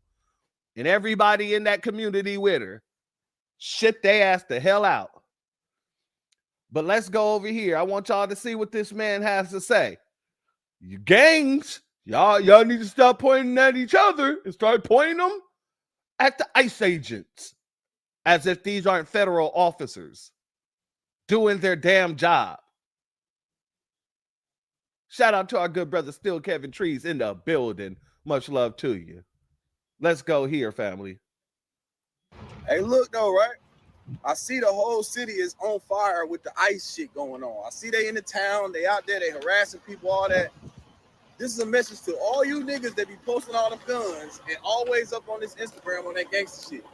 Y'all go ahead, click up, and all that shooting y'all be wanting to do to each other, go take it out on them. All them switches and Dracos and ARPs and goddamn bombs and shit y'all niggas be posting and all that gangster shit, go get on that gangster shit with the ICE. That's all I'm saying, bro. Right now is the time, bro. They out there, bro. Go put the shiesties on, put the mask on, and go get them, bro. It's wartime. That's what y'all want. Y'all want to go to war. Y'all want to blow niggas' ass off. Go blow their ass off, bro. Go. They out there. Go now. Get the switches, the Dracos, all the shit y'all posting in the music videos. Go use the shit. Go get on Gangsta Town. Go. Hey, look though, right? To all that's listening under the sound of my voice, let me say this and say this clear. Don't listen to this tether, because I got the tether vibes on as well. It hit me hard as soon as he started talking like this. Don't go out there trying to do anything like that. It does not affect your community in a positive way by doing so. And it won't affect you in a positive way. Let's be very clear. This is a man that don't give no shits about us. He wants us to go out and go to war with a federal agency over a bunch of people who broke into the country illegally. He wants you to go and commit crimes to protect the people who committed crimes. Yeah, hell no. That's idiotic in itself. 100% fold. Exactly. A straight up agent. A straight up agent. Shout out to William. He said, why are the ones always talking shit hiding behind sunglasses? Because they don't want you to see who they are. I'm pretty sure he don't want to be roasted.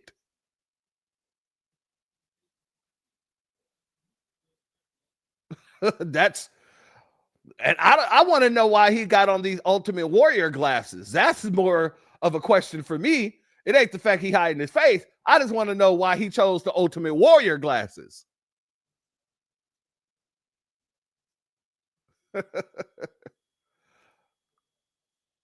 Exactly, my sister. He looks Haitian to me too. Absolutely. That was my first guess. My first guess was Haitian. Shout out to Nightfall and DSA1 in the building. Much love to the both of you. Shalom, family. Shalom. Thank you both for being here.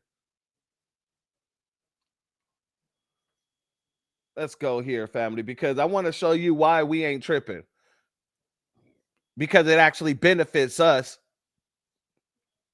Let me show you this work site. Let's go here. Ain't no Migos working today. They probably ain't coming back to work. Them people not playing, boy. I don't know when this school gonna get built now, y'all. They ain't playing in Charlotte. I tell you that right now.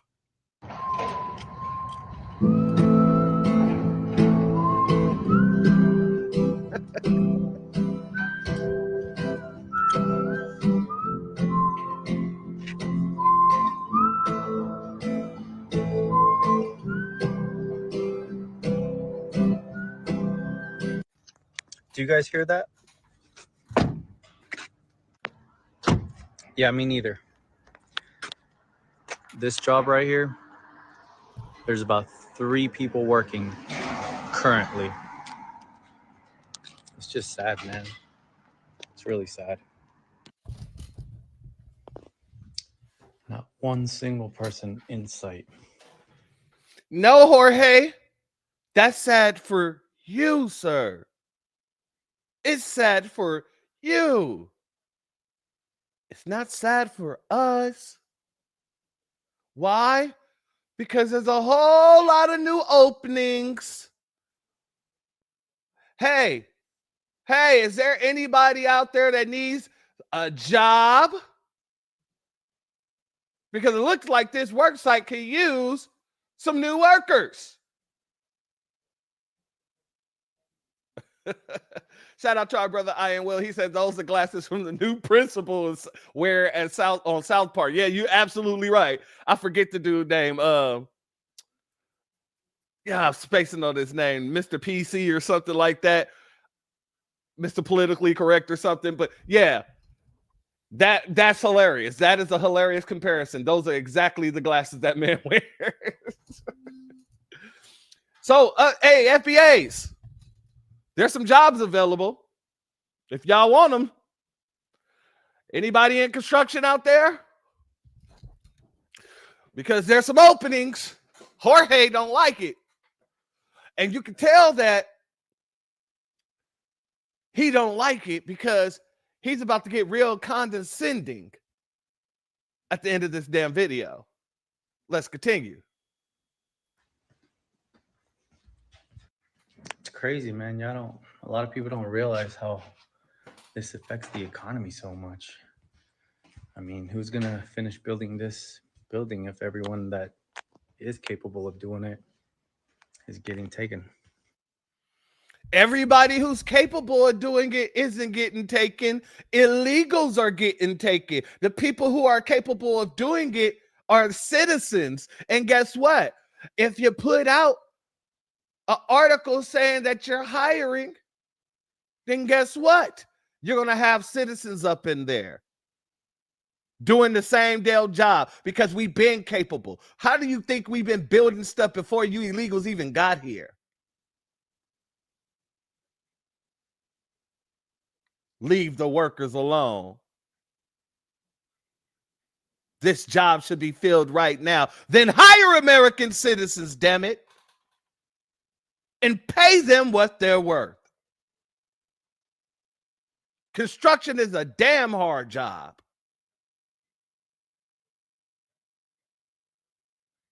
So you make sure that you get you some construction workers and pay them what they're worth so that job can be done properly.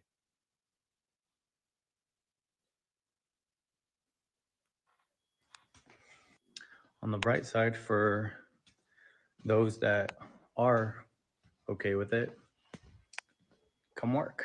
There's a lot of positions that need to be filled and long hours and no AC, no heat. We'll be waiting. You see how condescending that little bastard just tried to be? Oh, positions need to be filled, no AC, no heat. We'll be waiting for you. Yeah, people have worked in places without heat and without AC for decades. If you pay them correctly, and you don't need no AC and you don't need no heat because you're building a building. There's open air flowing through there all day, all night, because the building isn't finished. Y'all haven't drywalled it. You haven't did anything.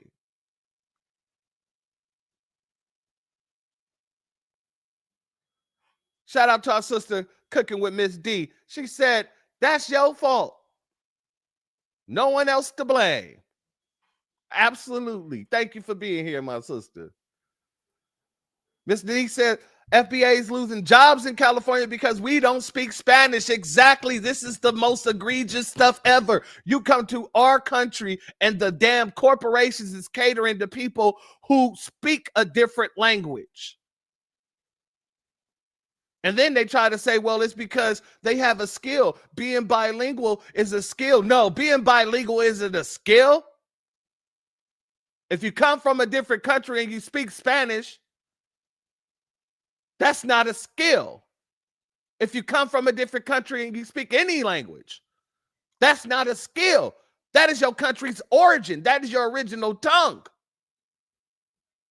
In America, we're supposed to be representing the people who use our native tongue, who speak our language. It's supposed to cater to us. Shout out for this comment, my sister. That's a fantastic statement there because it's true. That's why I'm glad Trump made English the official language. Get their asses up out of here. I want to go over to this sister because this sister has some fire to speak. So I'm going to let her cook. Where's the outrage for the Americans? Where's the outrage for our American children? Here we have ICE on the street doing their federally obligated fucking duty, and you see Marie in the back talking about, oh my God, why dare you, fuck you, racist? Why are you taking him? You take him as a family. Fuck your family. What about my family? What about my family? You came in here in droves. You walked in my house and tried to rearrange it. I'm supposed to adapt to you? Absolutely not. My daughter got in the car yesterday and said, Mom, I was able to breathe in the corridors at school. My children didn't even get to experience the type of high school that I had, where we had 2 15-minute breaks and a 55-minute lunch, and we were able to go off campus. Theirs is 20 minutes because they have an influx of students they're trying to feed. Get them in, get them out, quick. I dropped off my son in the drop-off line today, and it was 8 cars as opposed to 85. You know how much stress that is for these fucking children, all these fucking people? Get out! And I remember last year, my son was a senior. He said, Mom, in math class, we couldn't even learn math because the teachers would spend half of the period trying to teach Edgar how to say fucking hello. When you have such an influx of people coming into one country, there's going to be hiccups. So yeah, ICE might pick up illegal by accident. You better carry your papers.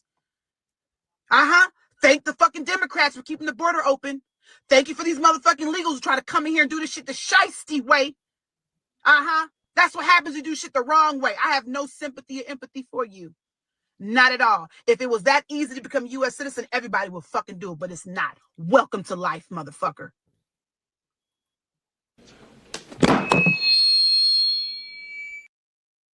Family, was she wrong? Was she wrong at all? I don't think she was wrong. And shout out to Still Kevin Trees with this one, because he said that FBA mutant energy. Goddamn, yeah. Yeah, she came in like Storm. You know what I mean? And she brought the whirlwind with her. Nobody can bring the whirlwind but like our sister Hurricane Niecy, though, but just let you know. But yeah, she came with that energy. She had to cook up something, and that's why I had to give her the platform to do so. Shout out to that sister, because she said everything that we've been saying in the community. And she stood on business while doing so. And I like the fact that her wig actually matched.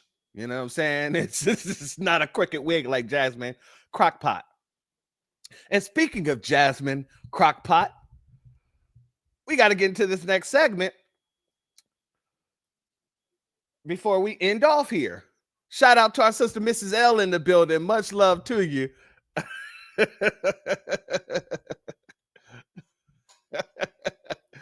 My sister said she came in on an absolute mic drop. Absolutely, my sister. Because that sister cooked.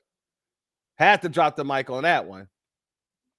But I want to talk about Jasmine Crockpot, because she's out here being the loudest right now, calling out the fact that Republicans don't want to release the Epstein files or whatever.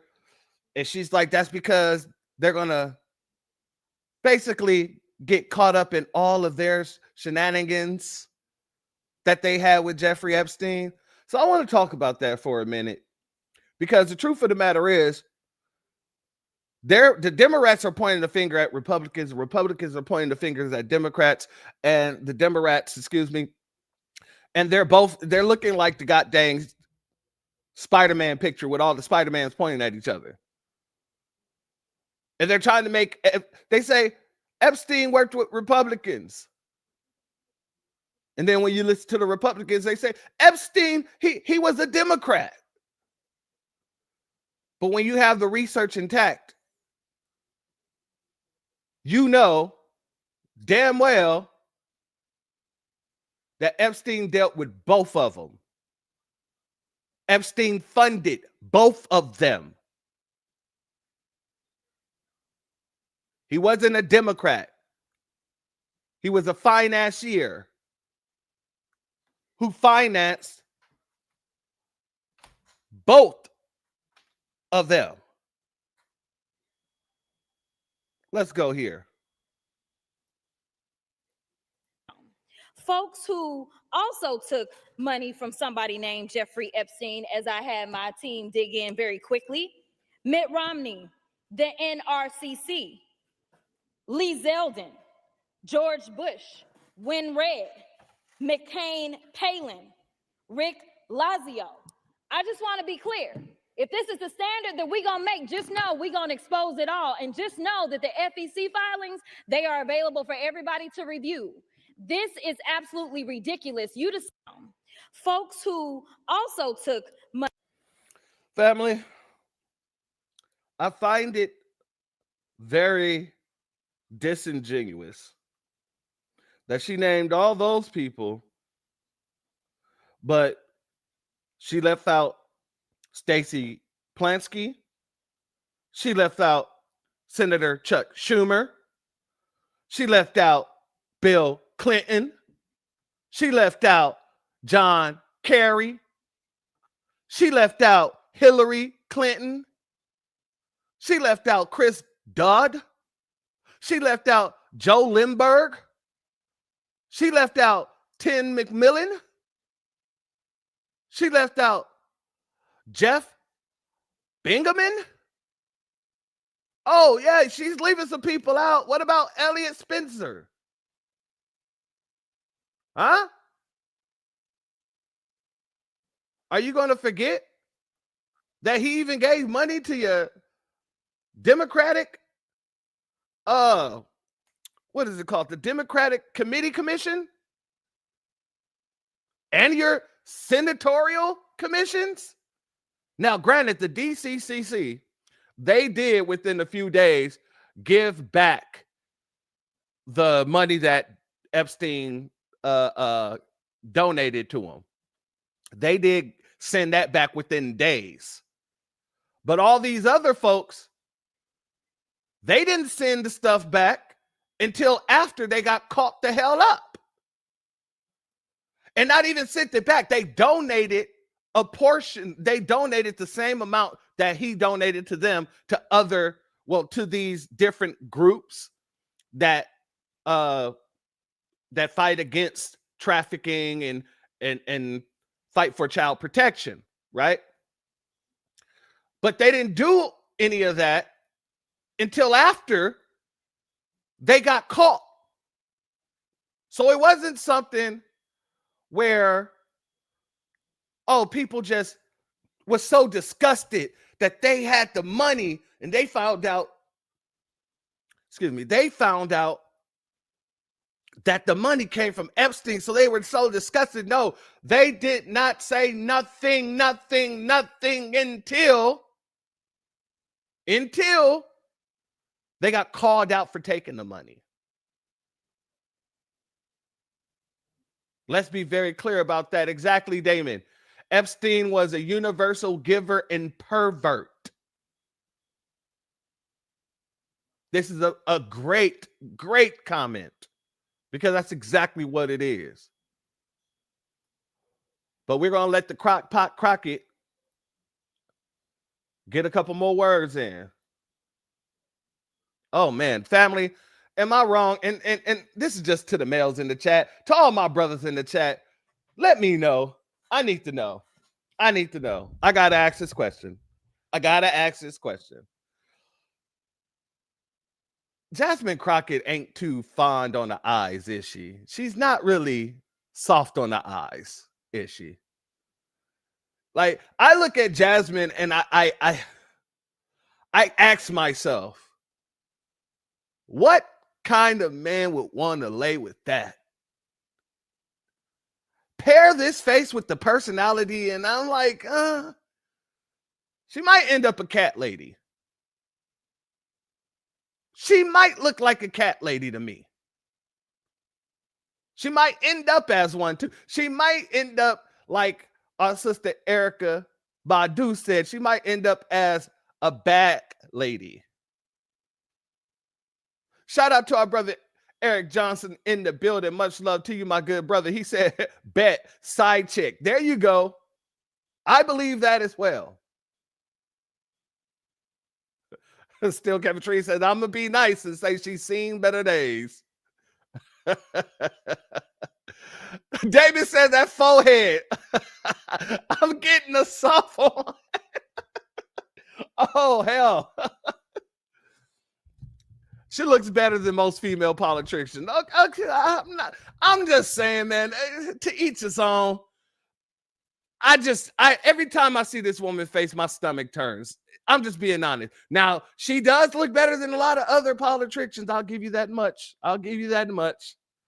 If someone put a gun to my head and told me to let either her or Marjorie Taylor Greene get some, I'd be like, all right, I'll reluctantly be like, come on, Jasmine.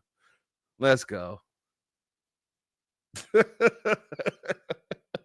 I'm just being honest, though. He's a brave man. Eric said that's a goldfish collector. Shout out to Antithesis. I'm cool on that.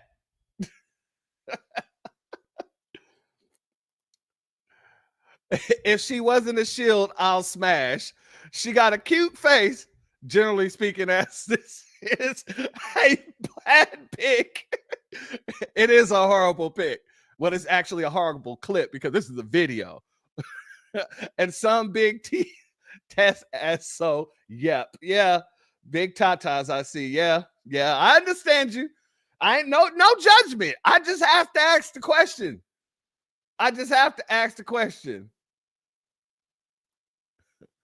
I'm a my guy, then a body, then face. Hey, you and me both. I'm going to need you to have some brains up there before that beauty starts shining to me. Because beauty fades real quickly when I hear a woman talk stupidity. Like, that's a pet peeve to me. If you're beautiful, but you're dumb as a box of rocks, we won't have a second date. EJ said, wear protection. Wear protection. Miss D said, predator in the making. Yeah, Neanderthal Marjorie. If it was between her and Neanderthal Marjorie, reluctantly, I gotta say, I would bring your ass on. Come on, Jasmine Crockpot.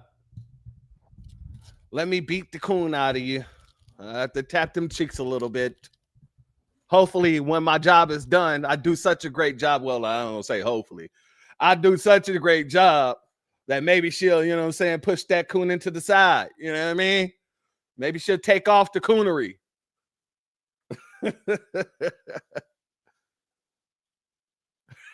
He's like, come on and pop it, Crockett. Shout out to you.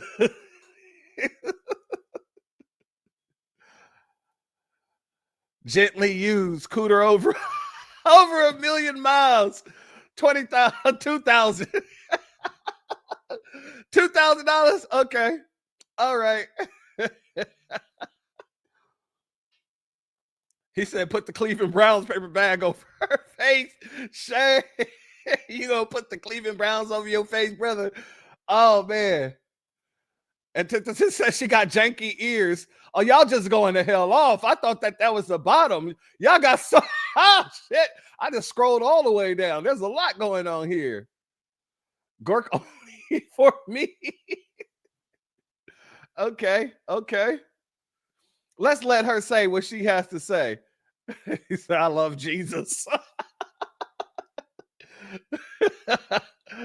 Oh, give her some D to remove the Democrat. Yeah, sometimes you just gotta, you know what I'm saying, give it to them good enough, you know what I mean, and let them know, you know, that was a one-time thing. You know, I really, you know, it was good for what it was, but I can't rock with no Democrat shield like that. Oh, baby, I'm not a shield anymore. I'm not. I'll call it like I see it. I'll represent the black community. I promise.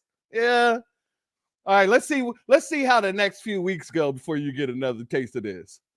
Let's see how the next few meetings go. Jasmine be in there talking on her best behavior. Well, you know, guys, the black community really use some of those resources while we're paying attention to all these other groups. You know, it's unfair that, you know, all these, they'd be asking, Jasmine, where'd your sister girl routine go? Oh, that's behind me. Those days are behind me. My new man likes a lady. Oh, man. She gonna be the next Amanda Seals. Hey, out here talking blackity black, but this time it'll stick because she want to keep the stick in her life. You know what I mean? Oh, man. Sometimes I just think that they really need somebody that can really drop it off on them and then let them know, like, look, I can't really be with you because, you know, you're a shield. You know what I'm saying? I need somebody who's really for the people. Let's go ahead and let her go. What do you make of his change of direction when it comes to wanting to release the Epstein files? Oh, I don't think that there's a change of direction. I mean, I think that they finally came up with whatever their scheme is going to be to make sure that he is quote unquote protected from, you know, all of his dirtiest secrets being revealed. But the reality is that we know that he's a nasty individual. We know that he's a creep. I mean, we knew this. They knew this when they voted for him the very first time and the second time, and for those that voted for him the third time, because we had the tape, the Hollywood Access tape where he was talking about grabbing women by the pee. We had the lawsuits that have been filed against him where he and Jeffrey Epstein were named together as being rapists. So like, this is a matter of people just not wanting to see what's in front of them. It's amazing how people can come up with, you know, all kinds of stories on people they don't like and then ignore the truth about people that they do like. And I don't understand why they like him so much, because he clearly don't like them. Because when 42 million people, and I know some of them had to be MAGA, when they needed to line up to get their EBT, and it wasn't nothing there, he didn't care. So, you know, I think that people need to get back to prioritizing themselves and their families and their future instead of being dragged to hell by this dude who obviously has them in a cult. Family, y'all got me over here tearing up. Iron Will says she thinks she's Mary J. Blige. She with the boots on and everything. Oh, man. Who said she out here looking like the key the car type? Who said that? Hold on, I gotta scroll back up on that one. Hold on. He's out here really keying the car type. Let me see.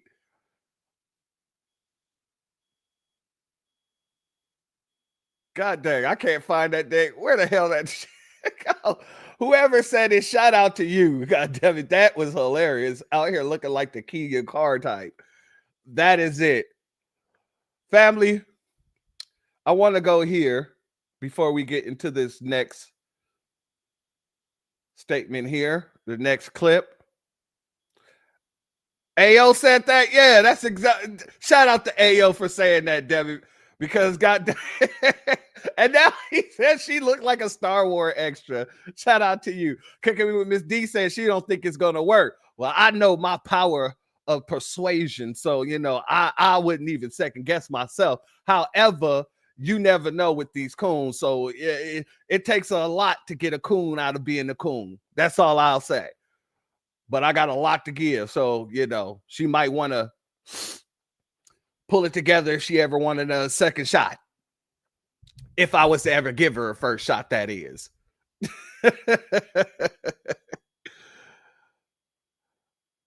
Let's go here, family. Give me 1 second. I got to pull this down. All right. Let's go here. Whoopsie-daisy. There we go. The financier accused of sex trafficking underage girls. As more accusers come forward, his attorneys are proposing a mega $1 million bail package to get him out of jail. Our chief national affairs correspondent, Tom Yost, outside that jail. Good morning, Tom.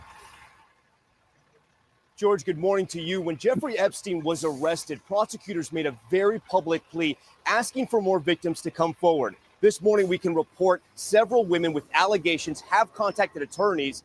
This as the judge in the case is weighing on whether to let Epstein out of jail.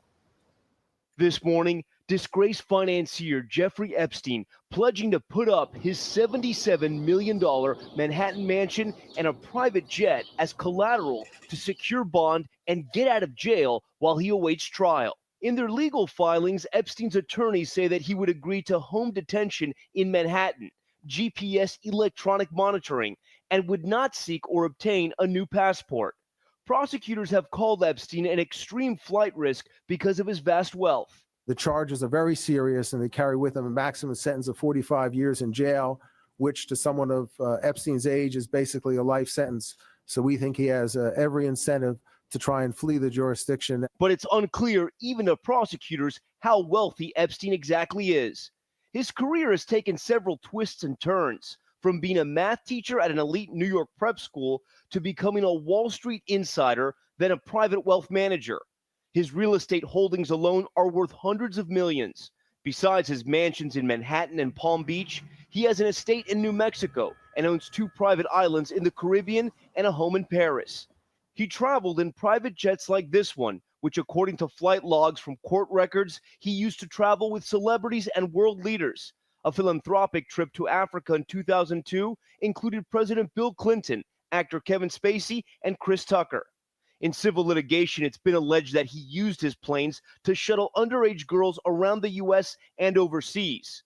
Epstein has pleaded not guilty to the allegations in the indictment. Now, Epstein's lawyers have maintained the government is trying to redo after that so-called sweetheart deal he received in Florida, where Epstein served only 13 months in a county jail, but was allowed to go to work 6 days a week. A judge will decide on Monday whether he gets bail. George? Okay, Tom, thanks. Let's bring in our chief legal analyst, Dan Abrams, for more on this. So how does the judge weigh this? Well, there's a presumption of bail in a case like this. I think that people sometimes forget that a defendant is presumed innocent, and there is a presumption the person is out until their trial. But in a case like this, you have to weigh things like not just how much money does he have, and therefore how much ability would he have to flee, but what are the risks of flight? All right, family, I'm not going to play the rest of this because I thought that this clip was actually attached to this article that I'm about to read to you guys. So I'll just read the article since they're just giving basically just telling what was going on at that time. Let's go here, family. So Jeffrey Epstein donated to several Democrats through 1990s and early 2000s, as well as Republicans. But this article at the time is calling out the Democrats. So it actually lists some Republicans in here too. Let's go here. Jeffrey Epstein, a wealthy financier charged with sex trafficking, has been a prolific donor to various Democratic campaigns and party committees over the past couple of decades, including contributions to some who are now calling for the resignation of the Trump cabinet member who cut a deal for Epstein in a similar case more than a decade ago, and that was Alexander Acosta. He was the person who cut that first sweetheart deal where he was able to actually leave prison and have women brought to him in prison and all this other nonsense.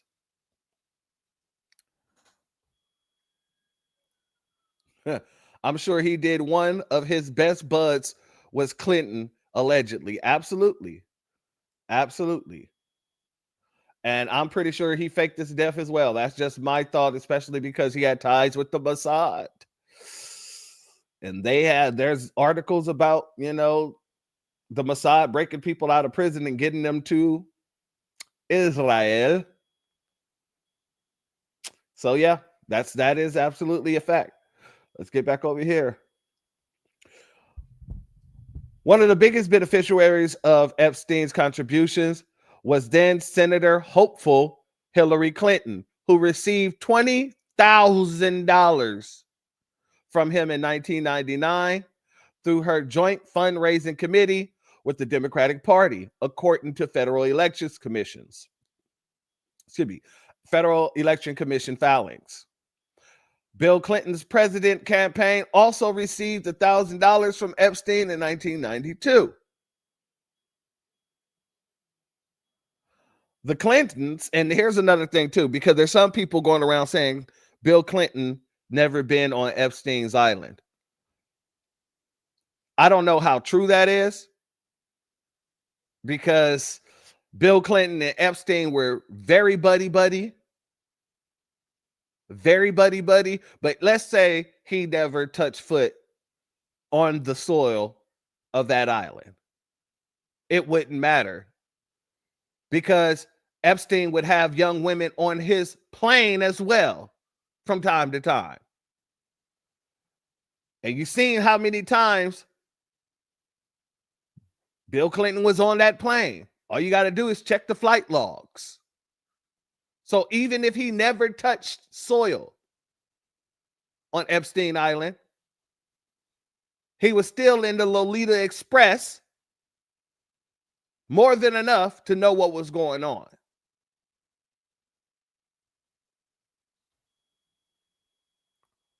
Clinton's DNA is on that island. I believe it. I personally believe it. But I just wanted to say that because I've heard several people now say that, well, Bill Clinton never went to the island. And that's not really, there is nothing to prove that that's the case. Because they removed all the tapes. They removed all the pictures. And they haven't released anything to the public. But in the very same way, you got people saying Trump has never been to the island. We don't know that. And I'm being clear across the board. I'm being a fair assessor in this situation. Let's continue. The Clintons, along with President Donald Trump, were among Epstein's vast network of high-profile, rich, and famous people who helped the former Wall Street insider turned private wealth manager rise to prominence, in the early 2000s. Let's get into some of these folk. John Kerry, Hillary Clinton's successor as former President Barack Obama, Secretary of State, also was a recipient of Epstein's donations during his time as a U.S. Senator in Massachusetts in the 1990s and early 2000s. Now, watch what they say. Kerry's spokesperson told ABC News in a statement that Kerry hasn't had an active campaign account or political operation for more than a decade and did not know Epstein personally. Then why was your name in his book, in the little black book? Yeah. Kerry, that's a question that needs to be answered. If you didn't know him personally, why did he have your personal number? But I digress. Obviously, donations received in 1991 and 2002 were spent years before any of this came to light. Kerry spokesperson said, back when he did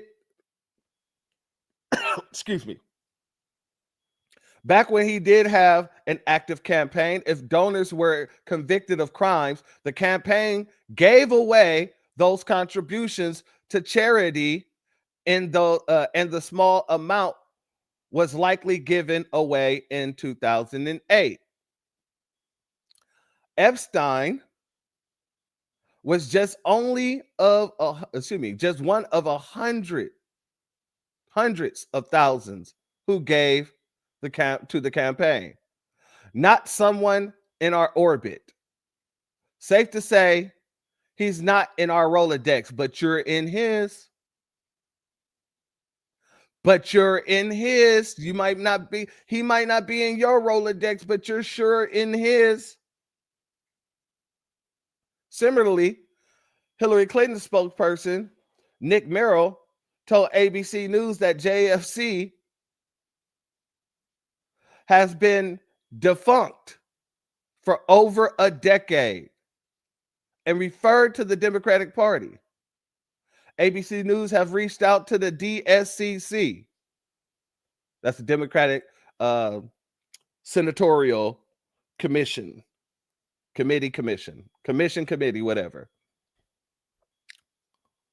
Bill Clinton, through his press secretary, released a statement when Epstein indictment was unsealed on Monday, saying the former president knows nothing about the terrible crimes Jeffrey Epstein pled guilty to in Florida some years ago, or those with which he was recently been charged in New York. Family, y'all believe that? Y'all was so damn buddy, but you didn't know what your buddy was up to? And y'all was buddy after his conviction in Florida. Many of these people was taking money from him after his conviction in Florida. After he got out of jail. That little cushy jail they sent him to.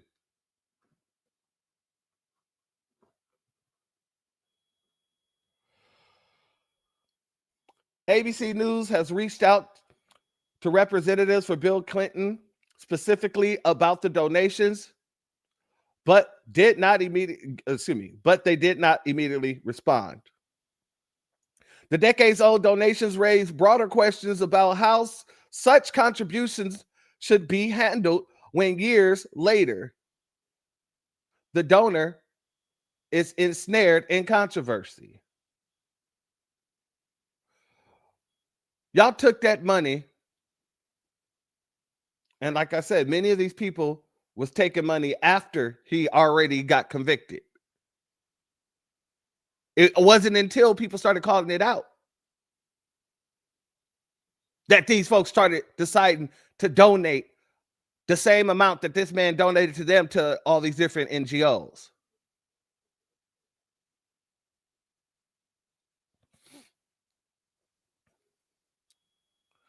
Let's get back into some more of these. I want to get to, because I don't want to spend all my time on this article. Senator Minority Leader Chuck Schumer, who had received about $22,000 from Epstein through his House and Senate campaigns and other affiliated joint fundraiser committees between 1992 and 1999, announced that his campaign will be donating the same amount he received from Epstein to anti-sex trafficking and anti-violent against women groups. Schumer also gave away his past donation from Harvey Weinstein. Let's continue. This is them saying they were calling for Alexander Acosta to basically resign over the plea deal that he cut. And they're saying if he refuses to resign, President Trump should fire him, Schumer said. So should you resign, Schumer? Because you was taking money for years, upwards to a decade, almost a decade.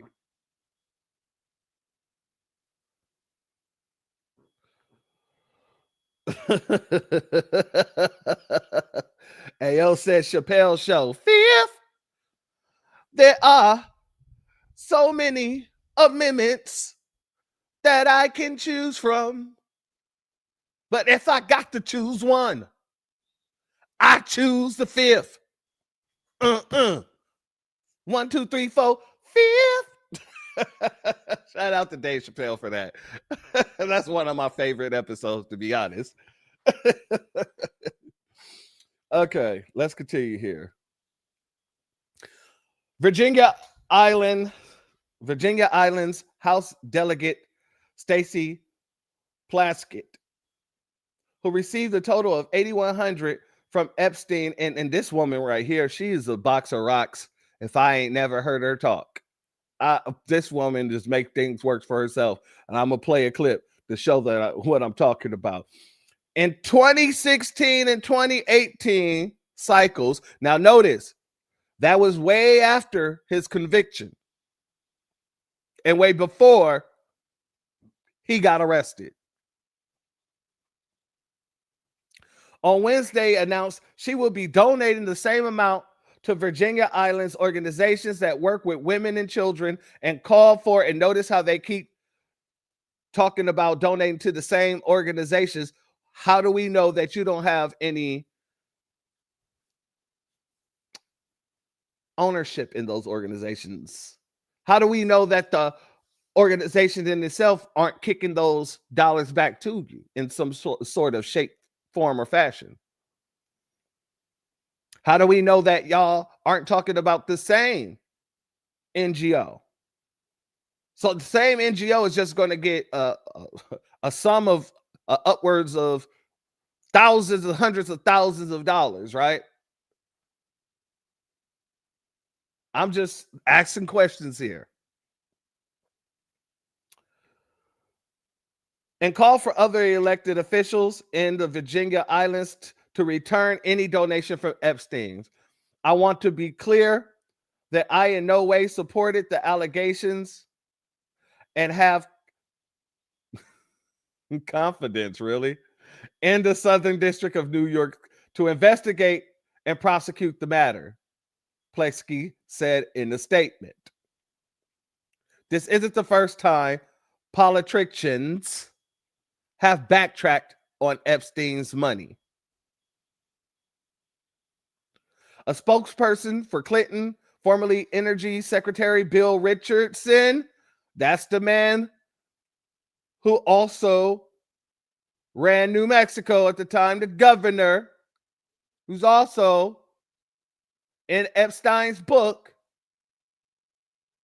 confirmed to ABC News that Richardson received $50,000 from Epstein during his gubernatorial re-election campaign in New Mexico in 2006.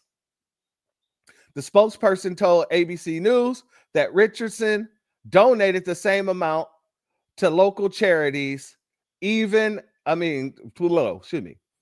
charities when Epstein was first charged more than a decade ago, and has not received any donations from him since.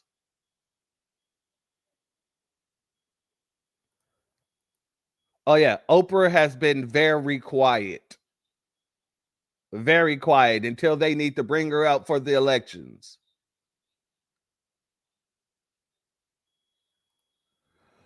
Shout out to Key Prince. She said, whenever they say, let me be clear, they're blowing smoke up people's ass.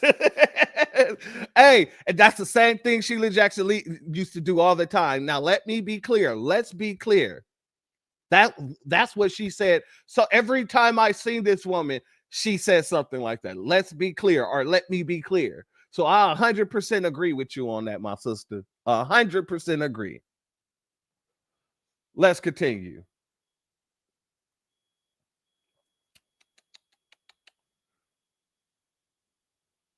Just last year, Epstein gave $10,000, and this article is from 2019.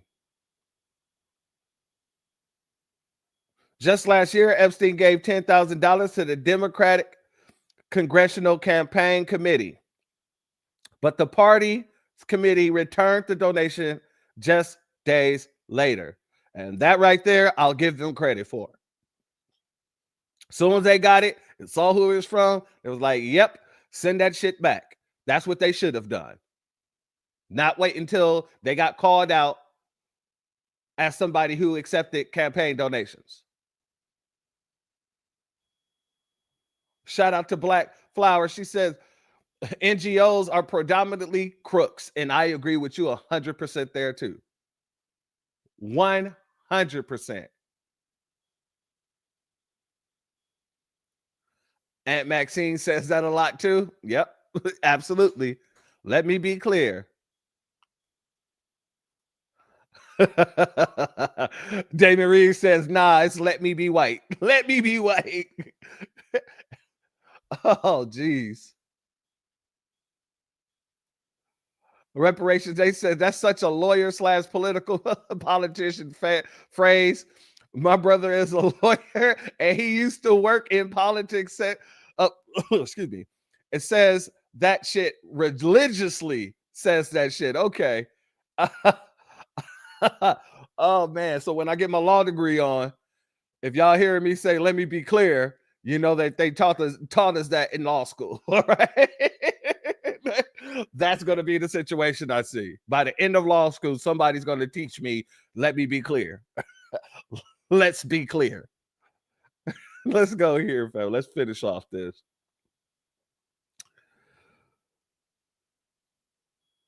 Without a second thought, the DCCC immediately refunded this unsolicited donation. The DCCC spokesperson told ABC. That's how you answer a question right there. You make sure they know, look, this was unsolicited. That Negro tried to give me money. And I told him to keep that shit. That's how it sounded to me. Epstein in the 1990s through the early 2000s also gave to various now former lawmakers and politicians, campaigns, including former senator from Connecticut and vice president nominee Joe Lieberman. Excuse me.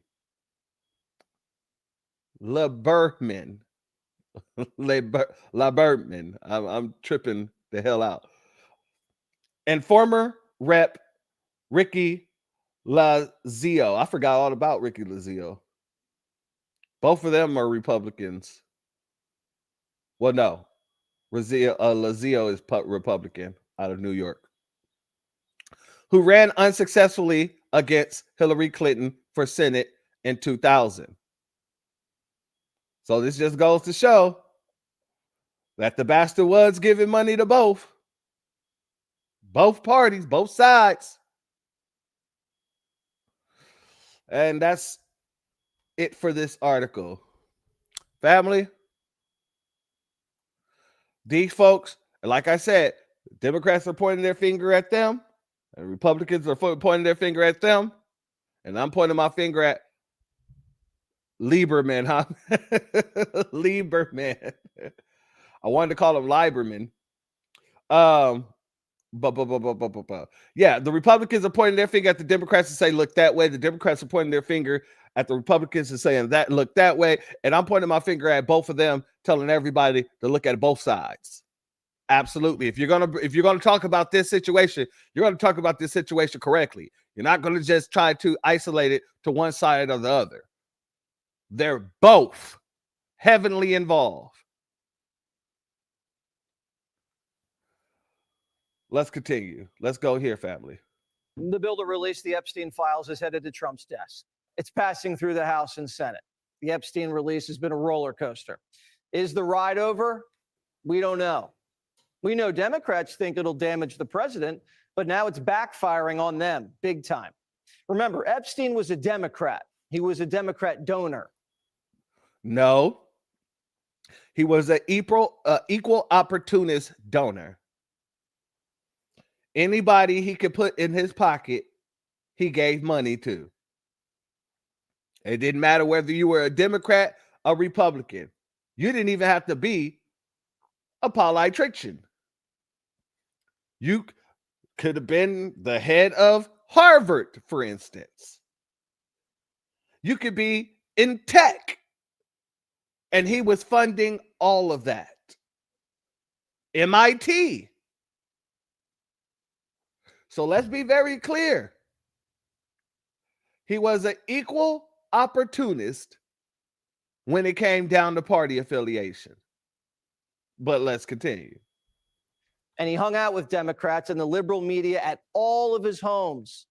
Larry Summers, who worked for both. He hung out with Trump admittedly.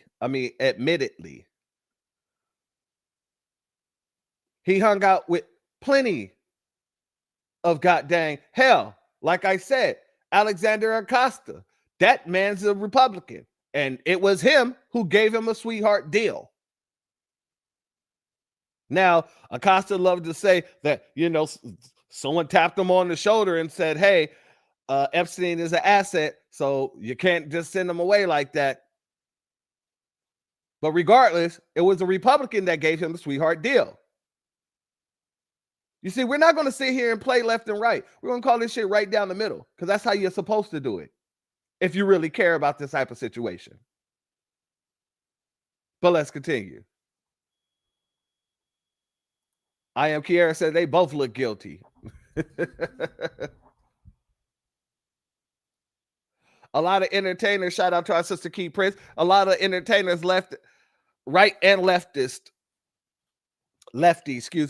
were down with the fuckery. Absolutely, sister. Abso-damn-lutely.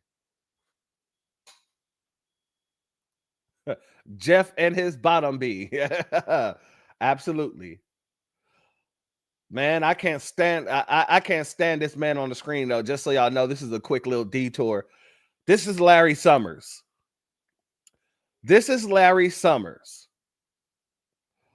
Who, under Bill Clinton, abolished the Glass-Steagall Act, which led to the housing collapse of 2008. Under Bill Clinton. He was under Bill Clinton. He worked for him in his cabinet. And then Obama bitch ass, when he got into office, he hired Larry Summers. And then they went and bailed out the freaking banks instead of bailing out the people who lost all of their money to the banks. I just want to remind people of who the hell Larry Summers is. I disdain this man. Let's continue. Clinton and Obama was a pen pal with the pedo, even asking Epstein for dating advice. And now he's stepping down from his gig at Harvard. Oof.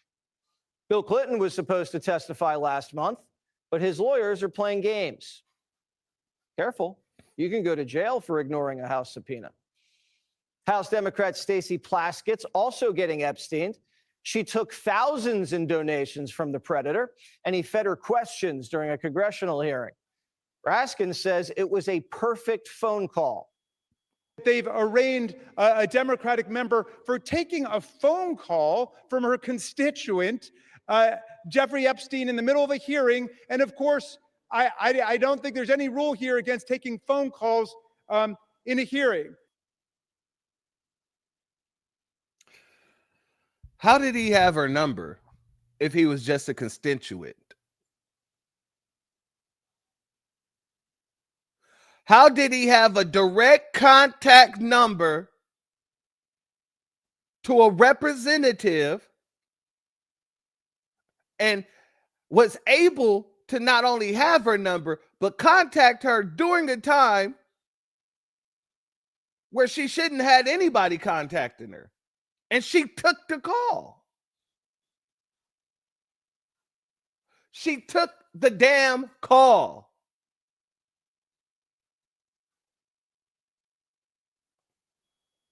Shout out to I Am Kiera. She said he looks greasy. Yeah, he does. He absolutely does. Looks like he just takes the grease off of his forehead and slick his hair back with that, to be honest. Shout out to Aquarius Minded, my good sister. She said all in cahoots together. Exactly.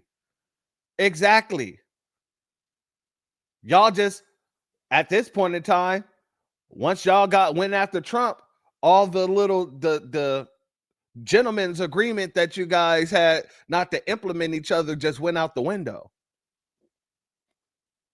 Before that, you guys were on code to keeping this silent. But ever since y'all went after Trump, and Trump is now weaponizing the DOJ versus y'all, now y'all pointing the fingers at each other and y'all crumbling on both sides.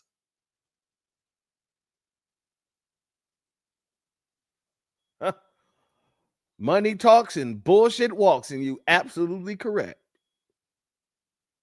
And it walks hard. Pause. It walks away. It runs away. And money talks loud.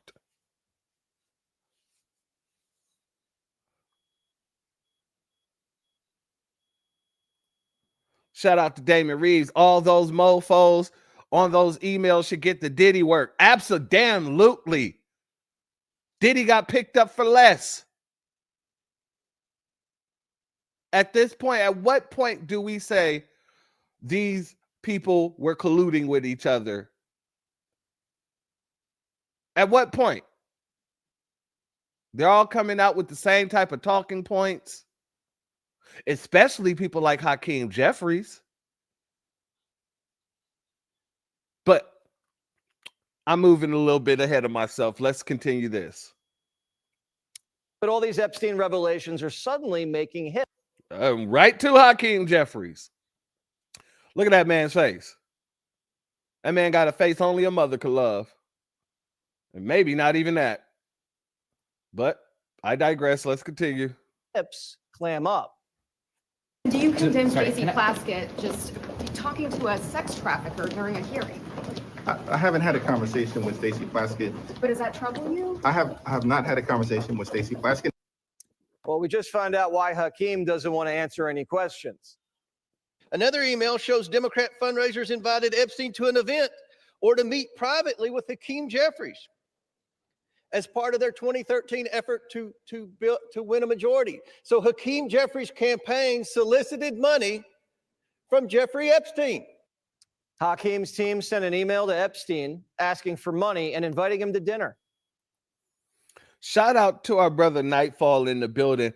I don't know why when Nightfall, whenever you put something in the chat, it doesn't come up in my StreamYard.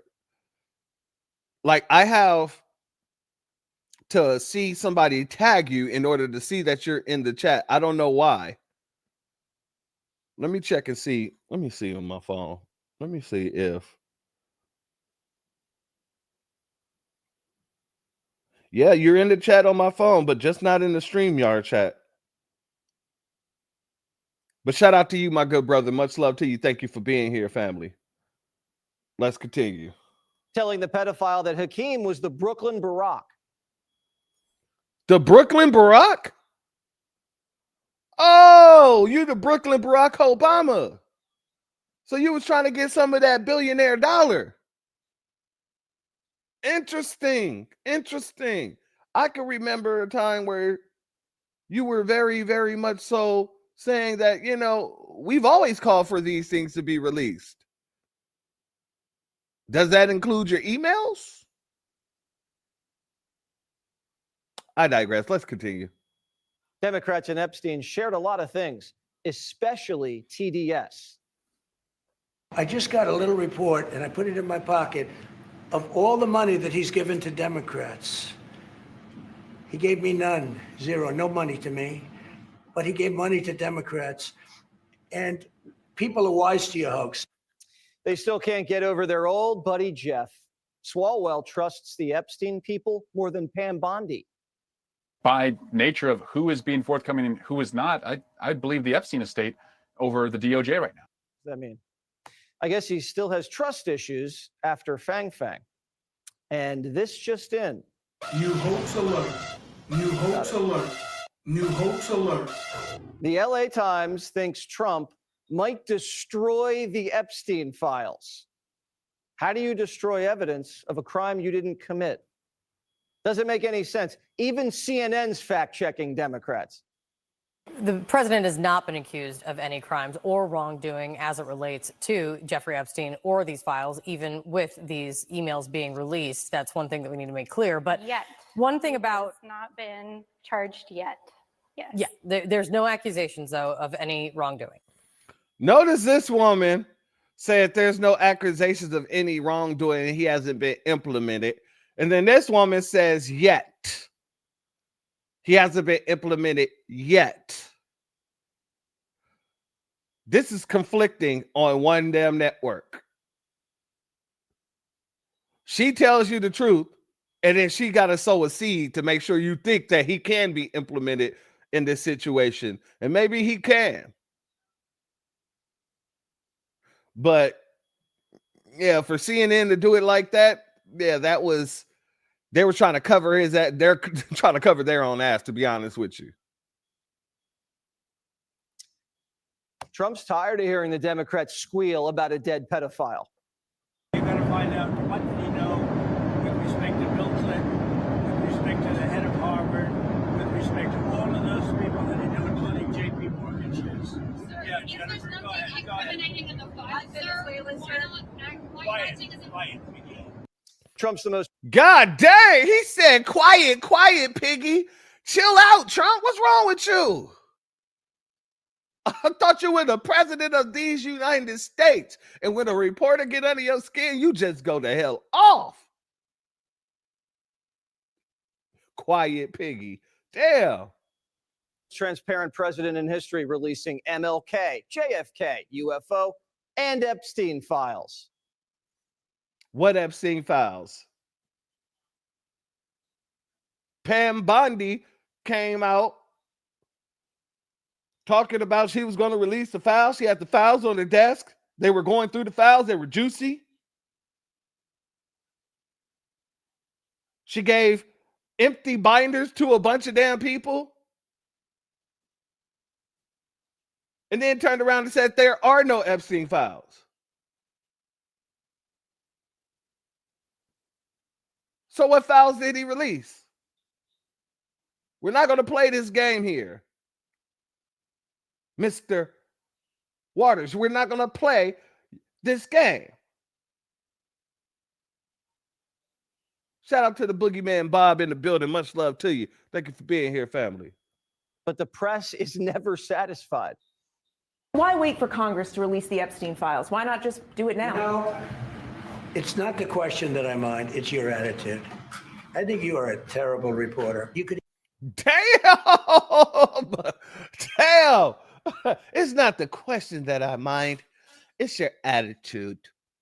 I think that you're a terrible reporter. Golly.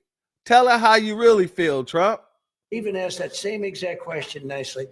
You're all psyched up. Somebody psychs you over at ABC. They're going to psych it. You're a terrible person and a terrible reporter. You ought to go back and learn how to be a reporter. No more questions from you. ABC doesn't care. No more questions. Trump is not. Oh, man. I ain't going to lie. This man is entertaining, to say the least. I will give him that. The man is entertaining. No more questions. Shout out to AO. Marjorie Taylor Greene disagrees. Yes. I am Kiara said, I heard this and it sounded like a major deflection. That's exactly what it sounds like. That's exactly what it sounds like.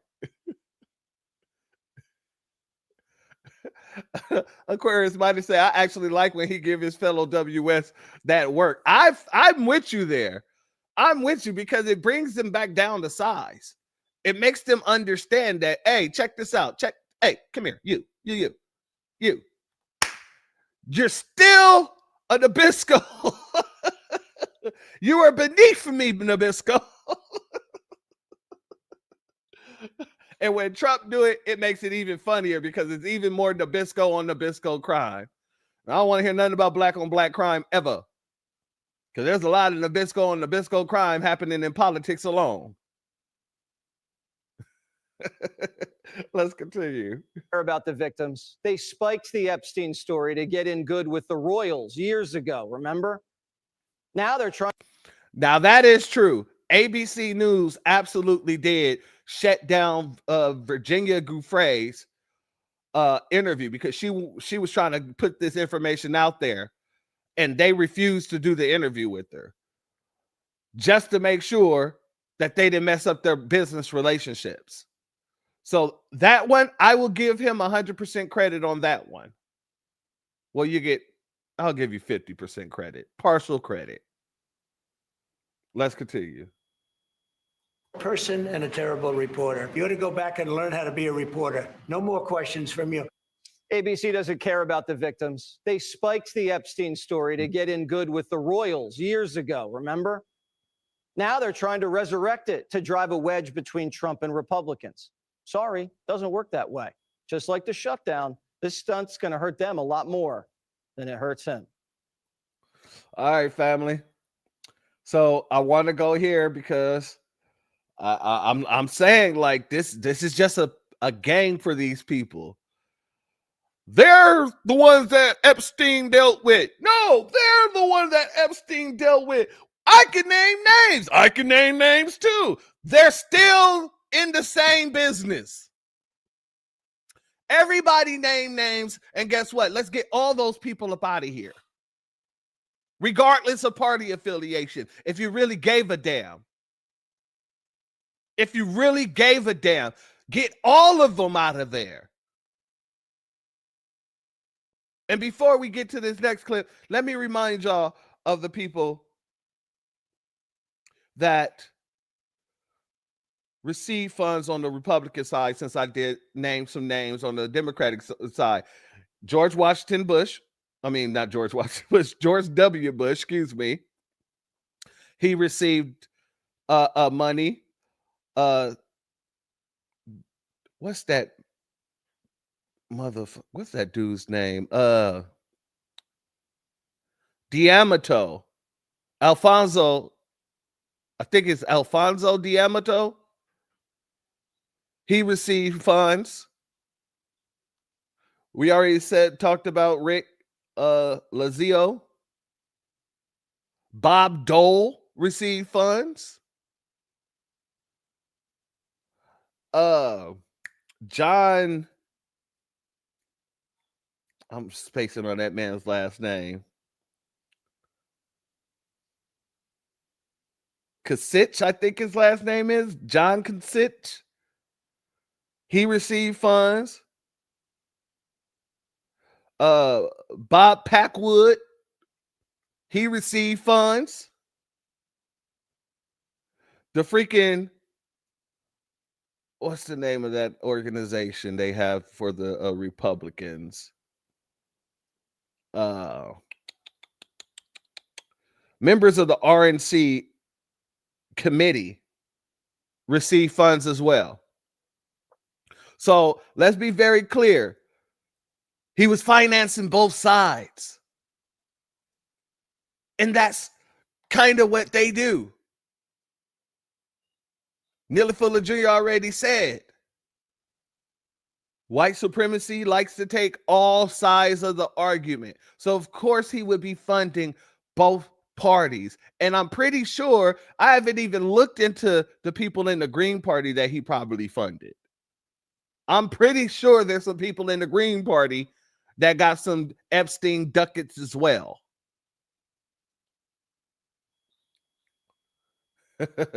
He said mafia names. Yeah, man. And they're hard to remember because, god dang it, they're so damn out there. Plus, I'm bad with names. I'm just going to call it out. I'm bad with names sometimes. I forget.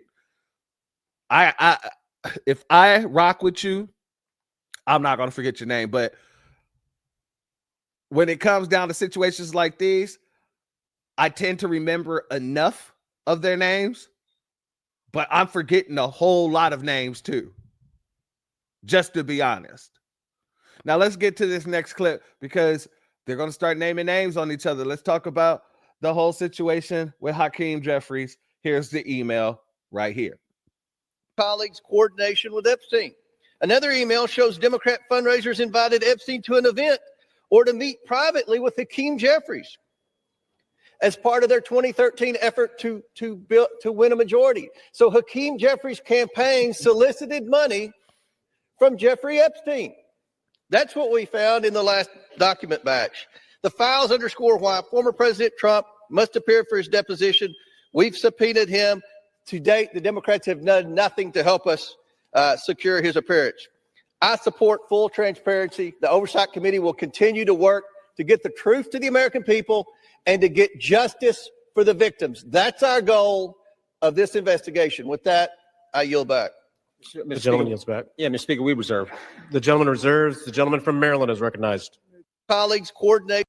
All right, so I just want to play in comparison how Hakeem Jeffries was talking about the Epstein files and saying that, you know, they've always been behind releasing them until his name came up. Let's go. Sunlight, of course, is the best disinfectant. And we've maintained from the very beginning that the American people just deserve the truth, the whole truth, and nothing but the truth as it relates to the Epstein files. Another email shows Democrat fundraisers invited Epstein to an event or to meet privately with Hakeem Jeffries as part of their 2013 effort to win a majority. So Hakeem Jeffries' campaign solicited money from Jeffrey Epstein. That's what we found in the last document batch. Sunlight, of course, is the best disinfectant. And we've maintained from the very beginning that the American people just deserve the truth, the whole truth, and nothing but the truth. Yeah, but neither one of you is telling the full truth. I was told when I was very young, there's always three truths. There's my truth, your truth, and the truth. And y'all not telling the truth. You're telling your truths. Just like Stacey Pleskett, thinks that she was going to go up there and just, you know, talk away her dealings with Epstein. Let's continue. And I got a text from Jeffrey Epstein, who at the time was my constituent. Notice she said she got a text. Family, answer me this damn question, and it needs to be asked right now. How many of you have your representative's cell phone number in your contacts? How many of you are able to send a text message directly to, not going through her secretary, not going through the office, none of that? How many of you can text your representative right now and they will stop and drop everything they're doing in order to respond?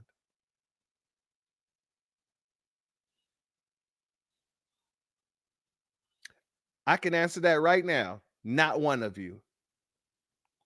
Unless y'all doing business together.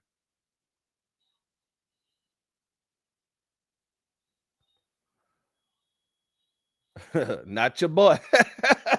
I feel it. Not any of us. Because if that was the case, then we would be getting things done for us right away. If these people move to help the Black community in the same way this woman moved to answer a phone call or a text from Jeffrey Epstein, then we would have reparations today. We will have transformative policies today. We will have an anti-Black hate crime bill today. So she's not doing good at explaining this away.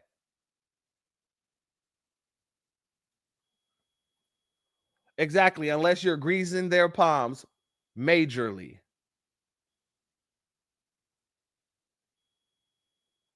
Let's continue. Who was not public knowledge at that time that he was under federal investigation. It wasn't public knowledge that this pedophile was locked up in the damn 90s, 2000s area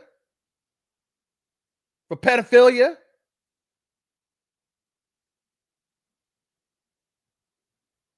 Really? So you don't do any background checks on the people you're taking your money from.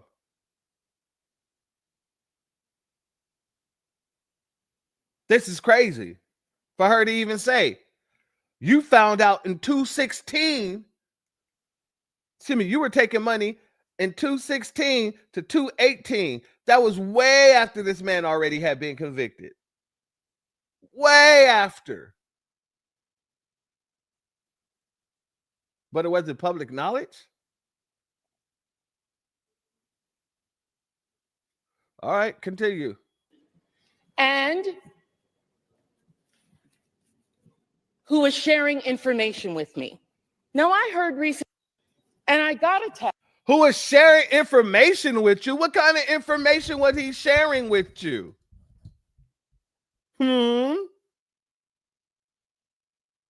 I'm just curious. What kind of information was he sharing? Shalom and salute to Twin Pyramids in the building. Much love to you. Thank you for being here, family. I'm just hella curious.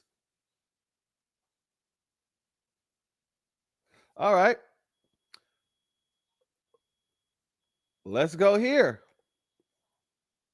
I believe that Jeffrey Epstein had information, and I was going to get information to get at the truth. You believe he had information, but you said that it wasn't public knowledge that what this man was doing. But you thought you can get information out of him? It doesn't make any sense. Somebody's lying. There is a smell of bullshit in the air, and I can't shake it.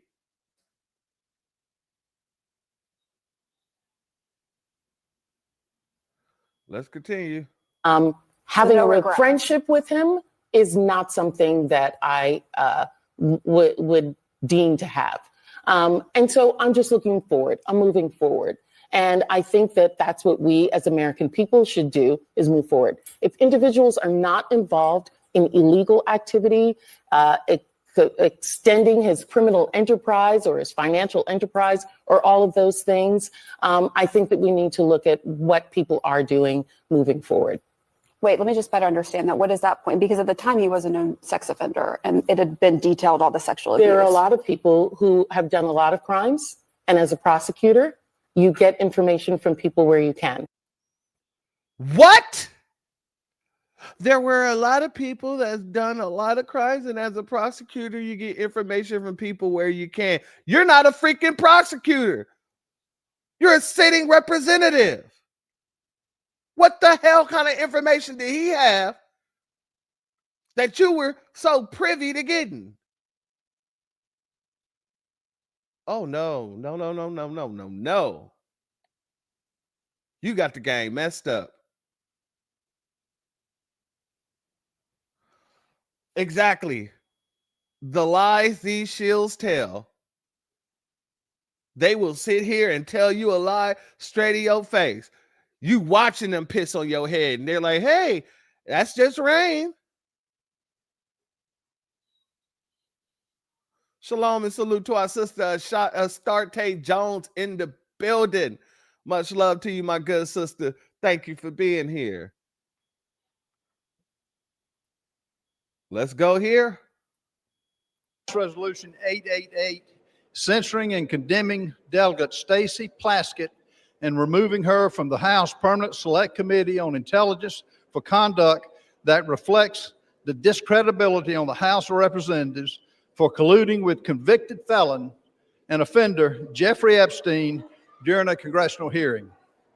Whereas Stacey Plaskett, the delegate representing the United States Virgin Islands in the House of Representatives, inappropriately coordinated in real time with convicted sex offender Jeffrey Epstein in a congressional hearing in February of 2019. Whereas Delegate Plaskett was actively coached by Epstein during the hearing, receiving instructions on specific lines of questioning, and was congratulated after the message by Mr. Epstein, good work. Whereas Jeffrey Epstein, the Speaker of the House is not in order. the gentleman has the floor. The chair would again ask the body to please observe decorum and keep conversations to a minimum. The gentleman has the floor. Whereas Jeffrey Epstein was a known convicted felony sex offender, having pled guilty and been convicted for procuring a child for prostitution and solicitation, a proselyte in a plea deal in 2008, and served a 13-month prison sentence. Whereas in the course of that investigation, the FBI compiled reports on dozens of confirmed minors who credibly alleged sexual abuse by Mr. Epstein. Family, they trying to censure her, but it did not go through. It didn't go through. There is a motion to reconsider, but as of this moment, she has not been censored. Now, let's go over to CNN. We got to check out the panel of the Tether, Abby Phillips, and just watch how these people try to shoo the blame away from them from one side to the other side of the table, and they're pushing that right on back. Let's go. Scott, you keep saying, well, he didn't do anything. There's no indication of criminality. If that's true, he should be elated that we're putting these It's things not out. if that's true. It is true. Can you name any evidence? I would like to see the evidence. What I'm saying is, you think after no, 10 no, years of public life, you wouldn't know it already? No, I don't. No, That's man, exactly the point. Oh my goodness. Scott, this Scott, is an IQ test. Don't fail it. Come on, man. Scott, that's 10 years Donald Trump has been in public that's life. embarrassing. Come on. For Scott, it is an this IQ is- test. I mean, for 10 years, we haven't heard any names. So you really think that no one's involved? No, obviously, Larry Summers was So, involved. no, but- Stacey Plaskett but for- was involved. for There's all 10 kinds of you're people involved with suggesting that Jeffrey if- Epstein. Notice he's naming all Democrats. And she's going to try to defend all Democrats. If someone was just real quick, I just want to bring it back to something that just happened. I feel like I just heard Scott call into question this black man's intelligence with the IQ test. That's I feel like I heard that, and so I just You're want to say ridiculous. something. This is what It's what it ridiculous. sounded like. You want to make it And racial? so- Go ahead, but it's ridiculous. Well, I mean, I think that I have to agree with the Nabisco on this one. And here's why. And I rarely like to agree with Nabisco, as y'all know. But I have to. Why did you try to take this situation that had nothing to do with race and then put the black label on it in order to make him look bad? Why don't you just argue your point without bringing race into it? Because as you can see, Jeffrey Epstein was paying white folk, paying black folk. He was paying, I'm pretty sure, some Hispanics. Just make your point. Stop trying to make this about us. This has nothing to do with us. Well, I feel like you're calling into this black man's IQ and intelligence. He didn't say it like that. He said, this is an IQ test. Please do not fail it. And then Abby Phillips said the exact same thing. This is an IQ test. So she agreed with him. Now, it'd be very different if he said, you got a low IQ. Come on, don't bring your low IQ into this. That's very different than saying this is an IQ test. Please don't fail it. Even though both of y'all are wrong. But I noticed you did that too. That is, yeah. Leave us out of your problems. Same thing that the goddamn every other Democrat does is pull us into some shit we ain't had nothing to do with. Look at what's his name, freaking Brandon Johnson. Every time he's talking about these illegals, he want to bring up slavery. Alexandria Ocasio-Cortez does the same thing. Many of the Democrats do the same thing. As soon as they get into some hot water and they're being questioned about something, they make sure to tie it to black folk, to slavery. Exactly, my sister. Just fucking ridiculous. And I got to put the fucking in there. The fucking ridiculous.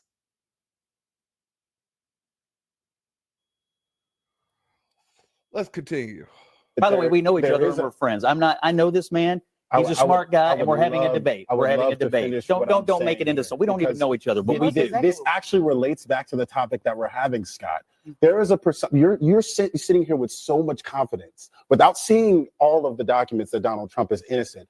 There is a presumption of guilt that a black man walks around the United States with, that I have been watching Donald Trump navigate this situation with the presumption of innocence that is never afforded to us, right? This is the same guy that is trailing 29 rape allegations. And we have videos of him saying things like, grab him by the you-know-what. Just the very fact that he's connected to the country's most egregious pedophile, enough. That fact alone is enough for us to ask questions about if it's a disqualifying factor for leadership. So I just don't know why you're so fervent right now saying that I know for a fact he has nothing. Can we see the files and make that decision? Scott? Look, here's what I think. It's been going on for 10 years. If there was a shred of anything to know about Donald Trump, we would already know it. What do we know? We know absence of evidence is not the evidence of absence. We know that Donald Trump knew Jeffrey Epstein, and we know that he excommunicated him from Mar-a-Lago and his life. We also know that after Epstein was convicted, that powerful Democrats continued to stay in touch with Jeffrey Epstein. This is not a story about Trump. It is a story about powerful men. Many of them are in the Democratic Party. We're going to find that out. You can't wash away the politics. We got to hit pause on this Republican versus Democrat. That's because every Democrat goes on TV and accuses Trump of having done something any of these untoward. files, by the way. Family, I'm going to say this. Shout out to Earl. Thank you for being here, family. Much love to you. Shalom. I'm going to say this. If you're not calling it down the middle, you're not calling it at all. I don't trust either side. I don't trust either one of you. And both of you are complicit in keeping these files under wraps. If y'all really cared, y'all would be pushing to really know or release to the public what was found on the island. When they just came in and the FBI just swooped in and took all the evidence, and we ain't heard nothing about those tapes. We ain't heard nothing about those pictures, the log books of the island, the sign-in sheet, whatever happened to the people who worked on the island? Were they ever arrested? No, they wasn't. These people are trying to play a game, and they sound stupid as hell to a person who understands that it's just a game. Let's go over here. Having email exchanges does not mean that they did something Yeah, like criminal. Larry Summers. Okay, but I do. Or Stacey Plaskett. Yes. The fact that they're having exchanges with exactly. Epstein. That may not be criminal. I do think it is wrong. I mean, people like Deepak Chopra. Does that apply? Does your concern apply to Stacey Plaskett? Member of It Congress? applies.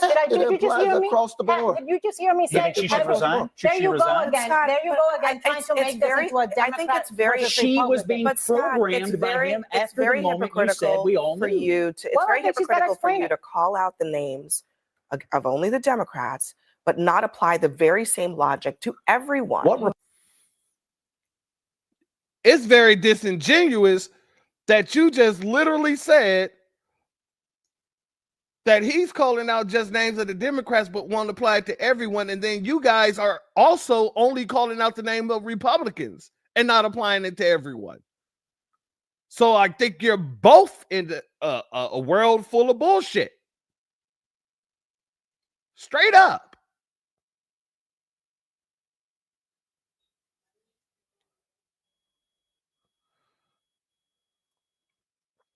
Shout out to our brother Iron Will. He said, "You gonna learn, church, at FBA, that accountability is only meant for us, and transparency is just a nice buzzword for the sheep." I agree.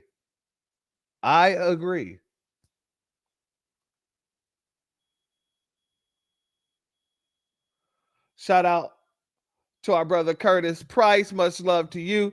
Thank you for being here, church. The Epstein files will never see the light of day because too many powerful people will be going to jail. And that I agree with. That's why I said all of this is political theater. All of this is just for show. All of this is just for their constituents and the eyes that's on them. And as we speak, it's just broke by Dallas News. Let me see here.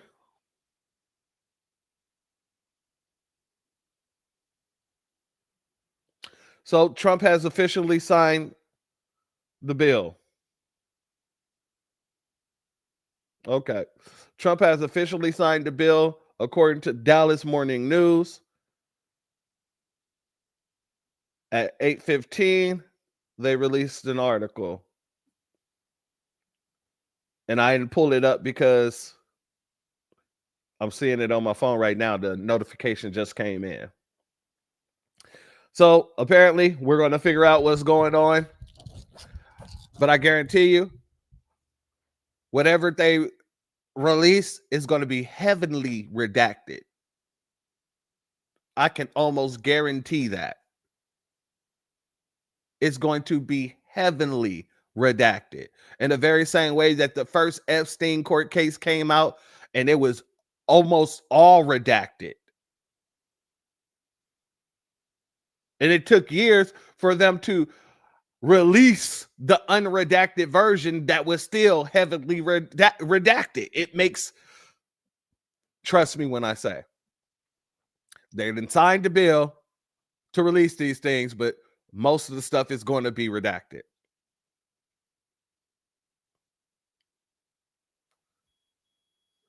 Shout out to the turkey. Thank you for being here. The turkey, excuse me. Thank you for being here, family. Much love to you. Both sides are definitely guilty, but Trump was hella close to Epstein. So you know he's deep in the files. I'm sure the files will be scrubbed down. Well, yeah, Trump was good with Epstein, just like many of those Democrats. Like I said, Bill Clinton was good with Epstein. Freaking Hillary was good with Epstein. So yeah, regardless of either side, it's going to be redacted. Let's be very clear about that. But let's let her continue. Republican was he programming? Listen, hold on. You're basically saying if you're named in these documents, I guess you're saying that they should be condemned. Anna is basically saying, yeah, let it all out. But you're the only one who's making a carve out for one person, and that's Donald Trump. There's no evidence that he had any contact with Epstein after he excommunicated him, but we do have evidence that he was programming Democrat members of Congress. Why isn't that a big deal to you guys? I guess the point is we just don't know. We do know that. We absolutely know he was programming Plaskett. We just don't know. Family, we ain't here to play this game with them. And this is just to make people think that one party cares more than the other party. When in every state, you have a lot of pedophilia and pedophiles that are being protected. Not just in California, not just in Texas or Florida, not just in New York, not just in New Mexico. In every state in these United States, they have a bunch of pedophiles being protected. Many of them by law enforcement. Many of them by judges. Many of them can be put on the 6 o'clock news with their face plastered, arrested for pedophilia, only to find out they got 6 months and 3 years probation, only to find out that they got a year and a half somewhere. Epstein wasn't the only pedophile getting sweetheart deals. So don't let these people play in your face, family. Because if it was that important for them, they would be mandating harsh sentences, the harshest sentences for pedophiles and people who collude to hurt children. Oh, that's another great name. Thank you for throwing that up, my brother. Anthony Weiner. What was on his laptop? And who did he do? He had business dealings with? Interesting. Yes. Shout out to you, my good brother AO. Thank you for putting that in the chat. They covered that all kinds of up. That whole laptop got covered them up.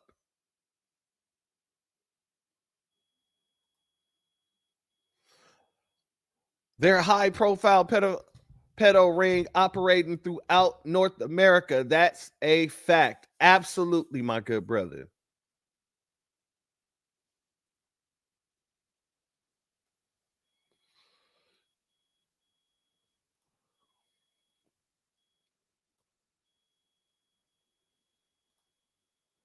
Shout out to our brother Damian Reeves. He said up here in the Lancaster, Palmdale, Little Rock area.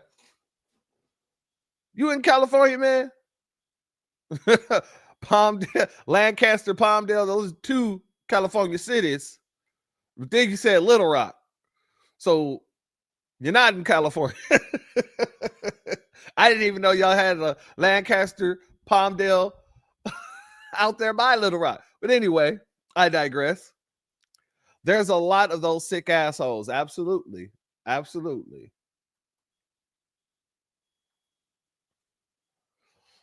I was in court for my cousin years ago. He was there for possession, $15K cash only. Before his turn, 5 pedophiles came up and all got released for no more than $1,000 bail. They didn't lower his bail, though. And that's how the system has been working. Yes. Shout out to Willie Bonnie. Thank you for being here, family. Much love to you. Now they want us to choose between a Republicans and Democons. No think. Keep it moving 100 into our reparations. Amen. And I second that notion. Amen.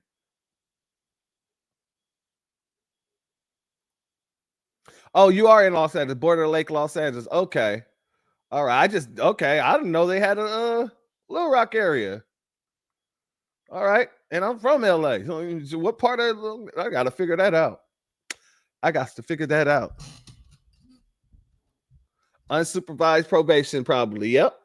Absolutely. But family, I'll end with this here. You know they running around here asking a question that I want you all to answer what you think will happen. Will Jasmine Crockett run for Senate? 3 questions loom as candidates filing period opens. What do y'all think? Do y'all think she's going to go from representative to Senate? I believe so. Shout out to V for Vengeance. Thank you for being here, family. Much love to you. As always, I believe so, though. Why? Because they removed all the money out of her district. And she ain't there to represent her people. So what is the next best step? The next best move for her would be the Senate. Let's be very, very clear about that. I feel like that is the only thing in her head right now, since she couldn't keep her district right. since they carved up her district in the way that they did.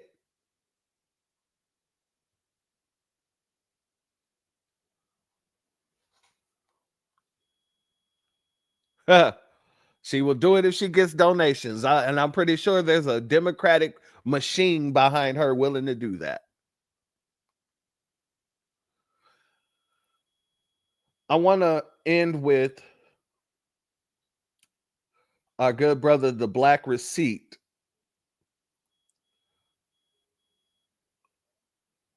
Because of this comment here.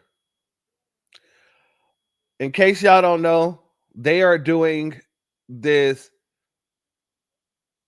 bees in the trap trend. I'm not going to play the music because I don't want to get it struck. But this woman is always doing trends and all this other stuff. She never really acts like a goddamn adult. She never really acts like a dang representative. She's never really professional. She's always doing nonsense like this and thinking that she's garnering the approval of her constituents. Well, the Black Receipt said this bit everywhere but in my city of Dallas doing some motherfucking work. But I'm not supposed to criticize my representative. Family, none of these people are serious. None of these people are taking us serious. And until they do, we should never take any of them serious. Let them do their infightings. Let them release all the dirt. Let all the tea drop to the floor. And you just keep your feet up on the ottoman. Your drink nice and full. Your popcorn nice and buttery. And let it happen.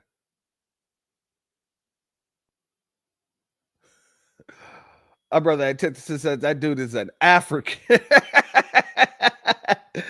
I'm pretty sure he is. He ain't got no goddamn swag about him at all. Look at him.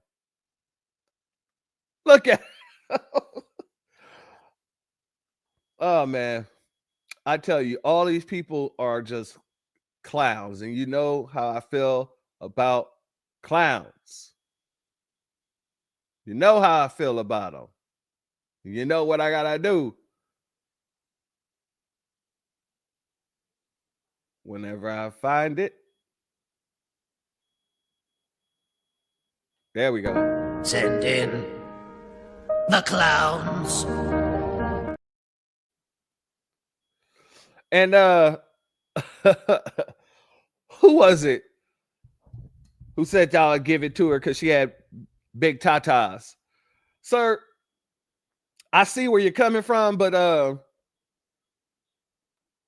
don't know. That's I don't know. I'm gonna leave it alone. Let me just leave that alone. If you're not subscribed, go ahead and hit that subscribe button along with the notification bell so you can be notified whenever videos like this drop. Please make sure you're hitting that like and share button so we can beat up the algorithm. Make sure we get this message out to the ears that need to hear. And if you have not done so yet, please click the link in the description. Go to change.org and put your signature on the petition for reparations. Family, I'm not going to take any of my energy and give it to them any further. We done said it so many times. We done made our position very clear, and they're trying their hardest in order to make us care about a bunch of crap that we don't care about. They're trying to point fingers at each other left and right. Okay, cool. Go ahead. Do that. Do that. And we're just going to sit back and watch our ass flounder like a fish out of water.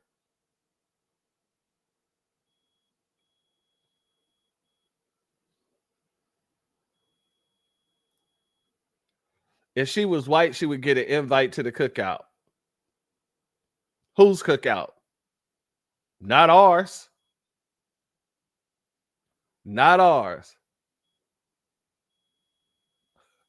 Reparations, they said. That was me. And this is a bad video too. They look small. Oh man.